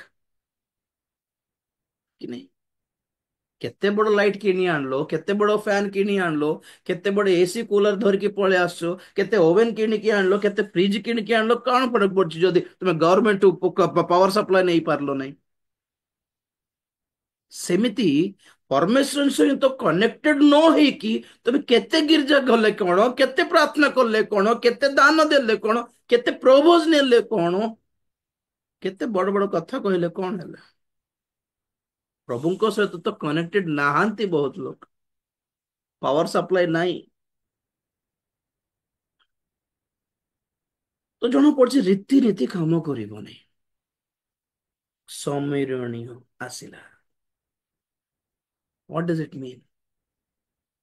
ଜିହୁଦୀ ମାନେ କାହାକୁ ହେଲେ ଗ୍ରହଣ କରିବେ କିନ୍ତୁ ସମରୀୟ ମାନଙ୍କୁ ଗ୍ରହଣ କରିବେ ନାହିଁ। ଜିହୁଦୀ ମାନଙ୍କ ଦୃଷ୍ଟିରେ ସମରଣୀୟ ବୋଲି କହିଲେ ବହୁତ କମ ଜାତିର ଲୋକ। ବେଷ୍ଟ ତାଠୁ ମାନେ ସେ ଦେଉଥିବା ଗୋଟେ ପାଣି ପିଇବା ପିଇକି ବଞ୍ଚିବା ଅପେକ୍ଷା ମରିବାଟା ବେଟର ଭାବିବେ ଆଜ୍ଞା। ସେ ଆମକୁ ରକ୍ଷା ନ କରୁ। ତ ଏଇ ଉତ୍ତମ ସମରଣୀ କିଏ? ଯୀଶୁ। କାହିଁକି ଯୀଶୁ ଜିହୁଦୀ ହେଇକି ଗୋଟେ ସମରଣୀୟ ସହିତ ନିଜକୁ ତୁଳନା କଲେ? ଆଜି ଜଗତରେ ଯୀଶୁଙ୍କୁ ବହୁତ କମ ଜାତିର ଈଶ୍ୱର ବୋଲି ମାନନ୍ତି କି ନାହିଁ? ତ ବାଇବଲ କହେ ଗୃହ ନିର୍ମାଣକାରୀ ମାନେ ଯେଉଁ ପଥରକୁ ନିଷେଧ କଲେ, ତୁଚ୍ଛ କଲେ, ତାହା କଣର ପ୍ରଧାନ ପ୍ରସ୍ତର ହେଲା। Praise the Lord. ଆଜି ଆମେ ଆମେ ଏ ନିଷିଦ୍ଧ ପଥର। ଲୋକମାନେ କହନ୍ତି କେତେ ପଢୁଛ? ନାଇଁ ସପ୍ତମ ଆଜ୍ଞା। ଆଜି ବେକାର ଯା। କେତେ ବାଇବଲ କଲେଜ କରଲ? ନାଇଁ ଆଜ୍ଞା, ବିଟେଚ୍ ବି କମ୍ପ୍ଲିଟ ହେଲାନି। ବେଷ୍ଟ ଯା। କୋଉ ସଂସ୍ଥା ତମର? କିଛି ନାହିଁ ଆଜ୍ଞା। ଆମର ବ୍ୟାକଗ୍ରାଉଣ୍ଡ ନାହିଁ। ତ ଆମର ବାକ୍ୟ କୋଉ କୋଉ ଜାଗାରେ ଭ୍ୟାଲିଡ ନୁହେଁ, because we are not certified. obviously ବଡ ବଡ ଲୋକମାନଙ୍କ ପରି ବଡ ବଡ ବାଙ୍ଗାଲୋର ଯାଇଥାନ୍ତୁ ବାଇବଲ କଲେଜ, କେରଳ ଯାଇଥାନ୍ତୁ ବାଇବଲ କଲେଜ, ଦିଲ୍ଲୀ ଯାଇଥାନ୍ତୁ ବାଇବଲ କଲେଜ, ବିଟିଏଚ୍ ଏମଟିଏଚ୍ ରେ ଡିଭିନିଟି କରିଥାନ୍ତୁ, ପିଏଚଡି କରିଥାନ୍ତୁ। ତ ଆମେ ବାଙ୍ଗରା ଯକ୍ଷ ଗପ କହିଲେ ମଧ୍ୟ ଭ୍ୟାଲିଡ ହେବ ସେଠି, ବିକଜ वी आर କ୍ୱାଲିଫାଇଡ। ଆମର ବାକ୍ୟ ପ୍ରଚାର ଦ୍ୱାରା ଯଦି ଲୋକର ପରିବର୍ତ୍ତନ ହଉଛନ୍ତି, ସେଟା ଭ୍ୟାଲିଡ ନୁହେଁ। କାହିଁ? କାରଣ ଆମେ କ୍ୱାଲିଫାଇଡ ନୁହଁ, ଆମର ବ୍ୟାକଗ୍ରାଉଣ୍ଡ ନାହିଁ, ଆମ ପାଖରେ କେହି ନାହାନ୍ତି, ଆମର ସଂସ୍ଥା ନାହିଁ। ତ ସମାଜ ଦୃଷ୍ଟିରେ we are ସମରଣୀୟ ମାନେ, they don't care us। ଯୀଶୁଙ୍କୁ ବି ସେମିତି ଭାବୁଥିଲେ ଲୋକମାନେ। ପ୍ରଭୁ କହୁଛନ୍ତି ଏଇ ଯେଉଁ ଆମର ଜାତି ବୋଲି ହଉଥିଲ ଲେବିୟ ଜିହୁଦା, କିଏ ବି ରକ୍ଷା କଲାନି ତୁମକୁ। ଆମର ଯାଜକ ବୋଲି ମୁଣ୍ଡିଆ ମାରି ପକଉଥିଲ, ସେ ବି ରକ୍ଷା କଲାନି ତୁମକୁ। ଯାହାକୁ ତୁଚ୍ଛ ମାନୁଛ, ଯାହାକୁ ନଗଣ୍ୟ ମାନୁଛ, ଯାହାକୁ ବେକାର ବୋଲି ଭାବୁଛ, ଯାହାକୁ ଅଛୁତ ବୋଲି ଭାବୁଛ, ସେ ଆସିକି ଦୟା କଲା ତୁମକୁ। That is Jesus. ସେ ଗୋଟେ ତୁମର ପ୍ରତିବାସୀ। ତା ଦୃଷ୍ଟାନ୍ତର ଷ୍ଟୋରି ଆକ୍ଚୁଆଲି ଏଟା। ଏଇ ଜଗତ, ଏଇ ବ୍ରାହ୍ମଣ ମାନେ ହୁଅନ୍ତୁ, ବୈଶ୍ୟାସ ମାନେ ହୁଅନ୍ତୁ, ଏ ମାନେ ହୁଅନ୍ତୁ, ସେମାନେ, ସେମାନଙ୍କ ଦୃଷ୍ଟିରେ ଯୀଶୁ କିଏ? ବିଦେଶୀ ଧର୍ମ। ଯୀଶୁ କିଏ? ବିଦେଶୀ ଈଶ୍ୱର। ଯୀଶୁ କିଏ? ଗୋଟେ ଗୋଟେ ଗୋଟେ କମ, ମାନେ ଇଣ୍ଡିଆରେ ପ୍ରାୟ ଅଧିକାଂଶ କମ ଜାତିର ଲୋକମାନେ ପ୍ରଭୁଙ୍କୁ ଗ୍ରହଣ କରିବାରୁ କମ ଜାତିର ଈଶ୍ୱର ହେଇଗଲେ। ସେ ବଡ କାଷ୍ଟର ଲୋକମାନେ ଚର୍ଚ୍ଚକୁ ଯିବାକୁ ସମସ୍ତେ ଟିକେ ବେକାର ଲୋକମାନେ ଆସି ବସୁଛନ୍ତି ଆଜ୍ଞା ସେଠି। ଯୀଶୁଙ୍କ ପ୍ରତି ହୃଦୟରେ ଇଚ୍ଛା ଥିଲେ ମଧ୍ୟ, ଯେହେତୁ ଚର୍ଚ୍ଚରେ ବସିବା ଲୋକମାନେ ସବୁ ଲୋ କାଷ୍ଟ ପିପୁଲ, ତ ସେମାନେ ଟିକେ ଅନଇଜି ଫିଲ୍ କରିବେ, ଖାଇବେନି। ଆମେ ସେମାନଙ୍କ ସହିତ ଖାଇଦେବୁ କି ଆଜ୍ଞା? ପରିତ୍ରାଣ ପାଇଲା ବେଳେ କେବଳ ଆମେ ପୂର୍ଣ୍ଣ ଧର୍ମ ହିଁ ଛାଡିନୁ, ଆମେ ପୂର୍ଣ୍ଣ ଜାତି ବି ଛାଡିଛୁ। Praise the Lord. ନୋ ଜାତି ଇନ ଦ ଚର୍ଚ୍ଚ, ନୋ ଧର୍ମ ଇନ ଦ ଚର୍ଚ୍ଚ, ନୋ ବର୍ଣ୍ଣ, ନୋ ରାଜ୍ୟ, ନୋ ଭାଷା। ସମସ୍ତ ଭାଷାବାଦୀ, ସମସ୍ତ ଗୋଷ୍ଠୀ, ସମସ୍ତ ବଂଶରୁ ସେ ଆପଣା ରକ୍ତରେ ଲୋକମାନଙ୍କୁ କ୍ରୟ କରି ଏକ ରାଜକୁଳ କରିଛନ୍ତି ବୋଲି ପ୍ରକାଶିତ ବାକ୍ୟ କହେ। We are cleansed, we are washed from every religion, every tradition, every culture and every caste। ଜାତିରୁ ମଧ୍ୟ ମୁକ୍ତ ହେଇଛୁ ଆମେ। ତେଣୁକରି ଏକ ପାତ୍ରର, ଏକ ପାନର ପାତ୍ରର ଖାଉଛୁ, ଏକ ପାତ୍ରର ପାନ କରୁଛୁ। ତ ଆମେ ପ୍ରଭୁଙ୍କ ରକ୍ତ ସମ୍ବନ୍ଧୀ ହେଲୁ କି ନାହିଁ ପ୍ରଭୁ ଖ୍ରୀଷ୍ଟଙ୍କ ଠାରେ? ଏବେ ବି ମଣ୍ଡଳୀ ମାନଙ୍କ ଠାରେ ସାଉଥ ଇଣ୍ଡିଆ, ନର୍ଥ ଇଣ୍ଡିଆ ବୋଲି ହଉଥାଏ, ଆନ୍ଧ୍ରା, ତେଲୁଗୁ, ଓଡିଆ ବୋଲି ହଉଥାଏ, ଓଡିଶାର କଟକ, କୋରାପୁଟ ବୋଲି ହଉଥାନ୍ତେ। What is this? ପ୍ରଭୁଙ୍କର ସନ୍ତାନ ନୁହନ୍ତି କି? ସମୀରଣ ଆସିକି ତାଙ୍କୁ ରକ୍ଷା କଲା। ତ ପ୍ରଭୁ ବୁଝାଉଛନ୍ତି ତୁମର ପ୍ରତିବାସୀ ସେ କୋଉ ଜାତିର ତାହା ଦେଖନି, ତାର ମନ ଦେଖ, ତାର ଗୁଣ ଦେଖ। ଯେଉଁ ଜାତିର ଗର୍ବ ଦେଖାଉଥିଲ, ନିଶ ମେଳାଉଥିଲ ଉପରକୁ, ସେ ମତେ ଜମା ପଚାରିଲେନି ତୁମକୁ। ସମୀରଣ ଆସିକି ସେ ମତେ କାହିଁକି ବୋଲି ପଳାଇଲାନି, ସେ ଆସିକି ତୁମକୁ ଧରିଲା। ଦ୍ରାକ୍ଷରସ ତେଲ ଲଗାଇଲା, ତେଲ ହୋଲି ସ୍ପିରିଟ, ଦ୍ରାକ୍ଷରସ ବ୍ଲଡ କ୍ଷତ ସବୁ ସଫା କଲା, ଆଉ ପାନ୍ଥଶାଳରେ ଯାଇକି ରଖିଲା, ଆଉ କହିଲା ମୁଁ ଯାଉଛି, ଫେରି ଆସିକି ତୁମକୁ ମୁଁ ଦରମା ଦେବି। ସେ ଲାଷ୍ଟ ଟା କାହିଁ ସେଠୁ ପଢିଦିଅ। 34। ଏବଂ ପାଖକୁ ଯାଇ ତାହାର କ୍ଷତ ସବୁରେ ତୈଳ ଓ ଦ୍ରାକ୍ଷାରସ ଢାଳି ସେହି ସବୁ ବାନ୍ଧିଦେଲେ, ଆଉ ତାହାକୁ ଆପଣା ବାହନ ଉପରେ ବସାଇ ତାହାକୁ ଗୋଟିଏ ପାନ୍ଥଶାଳାକୁ ଘେନିଯାଇ ତାହାର ସେବା ଶୁଶ୍ରୂଷା କଲେ।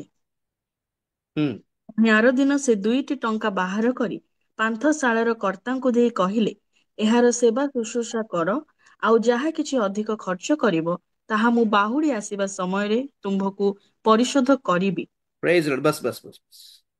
ପାନ୍ଥଶାଳାର ମାଳି, ପାଷ୍ଟର, ପାନ୍ଥଶାଳା ମଣ୍ଡଳୀ ଆଉ କର୍ତ୍ତା ଯୀଶୁ 2 ଟଙ୍କା ଦେଇକି,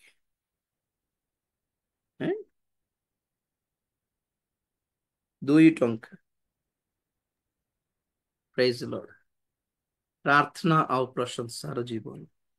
2 ଟଙ୍କା। ବିଶ୍ୱାସ ଆଉ ଅନୁଗ୍ରହ। 2 ଟଙ୍କା। ବାକ୍ୟ ଆଉ ପବିତ୍ର ଆତ୍ମା। 2 things ଦେଇକି ଆର ଯତ୍ନ ନିଅ, ମୁଁ ବାହୁଡ଼ି ଆସିଲେ ପୁରସ୍କାର ଦେବି। ଯାହାଙ୍କୁ ଆମେ ଛୁଇଁ ନଥାଉ, ଯାହାଙ୍କୁ ପଚାରି ନଥାଉ, ସେମିତି ଲୋକମାନଙ୍କୁ ପ୍ରଭୁ ରକ୍ଷା କରିକି ଆଜି ମଣ୍ଡଳୀ ଭିତରକୁ ଆଣିଛନ୍ତି। ଆମେ ଯାଇଥାନ୍ତୁ କାହାର ପାଖକୁ, ଏ ଜାତିର ଲୋକ ଏକ ସେ ସାହିକୁ ଆମେ ଯିବୁ କି? ସେ ସାହି କି? ପ୍ରଭୁ ଗଲେ। ହଁ, ତ ଏଟା ସବୁ ଦୃଷ୍ଟାନ୍ତ କହିବାର ପଏଣ୍ଟ ନଥିଲା ଯେ, ପଏଣ୍ଟ କଣ ମାନେ ଆମର ଦିଗ ଯଦି ରଙ୍ଗ ଡାଇରେକ୍ସନ କୁ ଯାଉଛି, ଆମେ ଆପଣ ବସ୍ତ୍ର ହରାଇବୁ, ମାଡ ଖାଇବୁ, କ୍ଷତି ପାଇବୁ, ଦରମର ଅବସ୍ଥାରେ ଥିବୁ, ଚୋର ମାନଙ୍କ ହାବୁଡରେ ପଡିବୁ। ବାଇବଲ କହେ ଶୈତାନ ଚୋର ଅଟେ। ସେ ଚୋରି କରିବାକୁ, ହତ୍ୟା କରିବାକୁ, ବିନାଶ କରିବାକୁ ଆସେ। ତ କଣ ଚୋରାଇଲେ? ତାର ବସ୍ତ୍ର ଚୋରାଇଲେ, ତାର ଲୁଗାପଟ ସବୁ ଚୋରାଇ ନେଲେ। Don't loose your garments. ଚକ୍ଷୁ ବନ୍ଦ କରିବା, ପ୍ରାର୍ଥନା କରିବା। Praise the Lord, hallelujah. ଦେଖନ୍ତୁ ଆପଣଙ୍କର ବସ୍ତ୍ର ଅଛି ନା ହରାଇଲେ? କେମିତି ଜାଣିବା? ଦିଗ ଦେଖନ୍ତୁ, କୋପଟେ ଯାଉଛନ୍ତି। ଦୁନିଆ ଡାକୁଛି କି? ଦୁନିଆର ଧନ ସମ୍ପତ୍ତି ଡାକୁଅଛି କି? ଦୁନିଆର ନାମ ଧାମ ଡାକୁଛି କି? ପପୁଲାରିଟି ଡାକୁଛି କି? ପଇସା ଡାକୁଛି କି? ଦୁନିଆର ସାଙ୍ଗସାଥି ମାନେ ଡାକୁଛନ୍ତି କି? ଓ ବୟଫ୍ରେଣ୍ଡ ଡାକୁଛି ନା ଗର୍ଲଫ୍ରେଣ୍ଡ ଡାକୁଛି କି? ଦେଖ ତ, ତୁମର ଲକ୍ଷ୍ୟ ଖାଲି ପଇସା କି? ଦୁନିଆରେ ଭଲ ନାମ ପାଇବାର ଲକ୍ଷ୍ୟ କି? ଦେନ୍ ୟୁ ଆର୍ ଗୋଇଂ ଡାଉନ୍। ଯଦି ଲକ୍ଷ୍ୟ ପ୍ରଭୁଙ୍କର ଦୃଷ୍ଟିରେ ପ୍ରିୟ ପାତ୍ର ହେବି, ତାଙ୍କର ସନ୍ତୋଷ ପାତ୍ର ହେବି, ତାଙ୍କ ପାଖକୁ ଯିବି, ତାଙ୍କ ମୁଖ ଦର୍ଶନ କରିବି, ତାଙ୍କର ଆଗମନରେ ଉଠାଯିବି, ବସ୍ ସେ ମତେ ଦରକାର, ଆଉ କିଛି ଦରକାର। ଏମିତି ଅଛି ମନ, ୟୁ ଆର୍ ଗୋଇଂ अपवर्ड्स, ऊपर की तरफ जा रहे हो, you are safe with your garments. ଦିଗ ଦେଖନ୍ତୁ, ବସ୍ତ୍ର ଦେଖନ୍ତୁ। ପ୍ରାର୍ଥନା କରିବା। Praise the Lord, hallelujah. ମହାପବିତ୍ର ପ୍ରେମିକ ସ୍ୱର୍ଗସ୍ଥ ପିତା, ତୁମରି ପବିତ୍ର ନାମକୁ ଧନ୍ୟବାଦ ଦେଉଛେ ସୁନ୍ଦର ସମୟ ପାଇଁ। ତୁମରି ଅନୁଗ୍ରହ ଦ୍ୱାରା ପ୍ରଭୁ ତୁମେ କଥା ହଉଛ, ତୁମରି ବାକ୍ୟ ପ୍ରଦାନ କରୁଛ, ଧନ୍ୟବାଦ ଦଉଛ। ଆମର ଲକ୍ଷ୍ୟ ସ୍ଥଳ ଜେରୁସାଲେମ ଅଟେ। ତାହା ବି ଏଇ ସଂସାରର ଜେରୁସାଲେମ ନୁହେଁ, ସ୍ୱର୍ଗୀୟ ଜେରୁସାଲେମ। ସେହି ନୂତନ ଜେରୁସାଲେମ ହିଁ ଆମର ଲକ୍ଷ୍ୟ ଅଟେ, ଆମର ଦର୍ଶନ ଅଟେ ପ୍ରଭୁ। ତୁମ ପାଖକୁ ଯିବାର ହିଁ ଆମର ଲକ୍ଷ୍ୟ ଅଟେ ପ୍ରଭୁ। ଊର୍ଧ୍ୱ ଦୃଷ୍ଟି କରି ଊର୍ଧ୍ୱ ଆଡକୁ ଯେପରି ଆମେ ବାଟ କରିକି ଯିବୁ, ଶେଷ ନିଶ୍ୱାସ ପର୍ଯ୍ୟନ୍ତ। ଏଥିପାଇଁ ସାହାଯ୍ୟ କର। କୌଣସି ଶୈତାନର ପ୍ରଲୋଭନରେ ପଡି ଯେପରି ଆମେ ବାଟ ହରା ନ ହେବୁ, ପଛକୁ ଯେପରି ନ ଯିବୁ, ରିଟର୍ନ ଯେପରି ନ କରିବୁ, ରିଭର୍ସ ଡାଇରେକ୍ସନରେ ଯେପରି ନ ଯିବୁ, ତଳକୁ ଯେପରି ନ ଯିବୁ, ଜିରିହୋ ନାମକ ଏକ ଅଭିଶପ୍ତ ନଗର ଆଡକୁ ଯେପରି ନ ଯିବୁ, ସାହାଯ୍ୟ କର। ଚୋର ମାନଙ୍କ ହାବୁଡରେ ନ ପଡିବ, ଆପଣ ବସ୍ତ୍ର ନ ହରାଇବୁ, ସାହାଯ୍ୟ କର ପ୍ରଭୁ। ଜାତି, ଧର୍ମ, ରୀତି ନୀତି, କଲଚର, ଟ୍ରେଡିସନ୍ସ ଆମକୁ ରକ୍ଷା କରିପାରିବେନି। ଆମର ଆମର ଆମର ଦରମରା ହାଲତରେ ଆମକୁ ଜମା କେବେ ପଚାରିଲେ ବି ନାହିଁ ପ୍ରଭୁ। କେବଳ ତମେ ଆସିଲ, ଯାହାକୁ ଆମେ ମାନୁ ନଥିଲୁ, ଯାହାକୁ ଗୋଟେ ସମୟରେ ଆମେ ଗୋଟେ କମ ଜାତିର ଈଶ୍ୱର ବୋଲି ମାନୁ ନଥିଲୁ ପ୍ରଭୁ, ତମେ ଆମକୁ ଦୟା କଲ, ତମେ ରକ୍ଷା କଲ, ତୁମେ ଆମର ଘା ସବୁ ସଫା କଲ, ତୁମେ ରକ୍ତରେ ଧୌତ କଲ, ତୁମେ ଆତ୍ମାରେ ପୂର୍ଣ୍ଣ କଲ, ତୁମେ ମଣ୍ଡଳୀରେ ସଂଯୁକ୍ତ କଲ। ଧନ୍ୟବାଦ ଦଉଛି, ତୁମରି ମହାନ ଅନୁଗ୍ରହ ପାଇଁ ଧନ୍ୟବାଦ ଦଉଛି। ଆଉ ଆମର ଯତ୍ନ ନେବା ପାଇଁ ପୁନର୍ବାର ବାହୁଡି ଆସିବାକୁ ଯାଉଛ, ଏଥିପାଇଁ ଧନ୍ୟବାଦ ଦଉଛି ପ୍ରଭୁ। ତୁମରି ଆଗମନ ପାଇଁ ସମସ୍ତଙ୍କୁ ପ୍ରସ୍ତୁତ କର, ଦୟା କର, ଗୌରବ ପାଅ। ଧନ୍ୟବାଦ। ଏ ପ୍ରାର୍ଥନା ପ୍ରଭୁ ଯୀଶୁ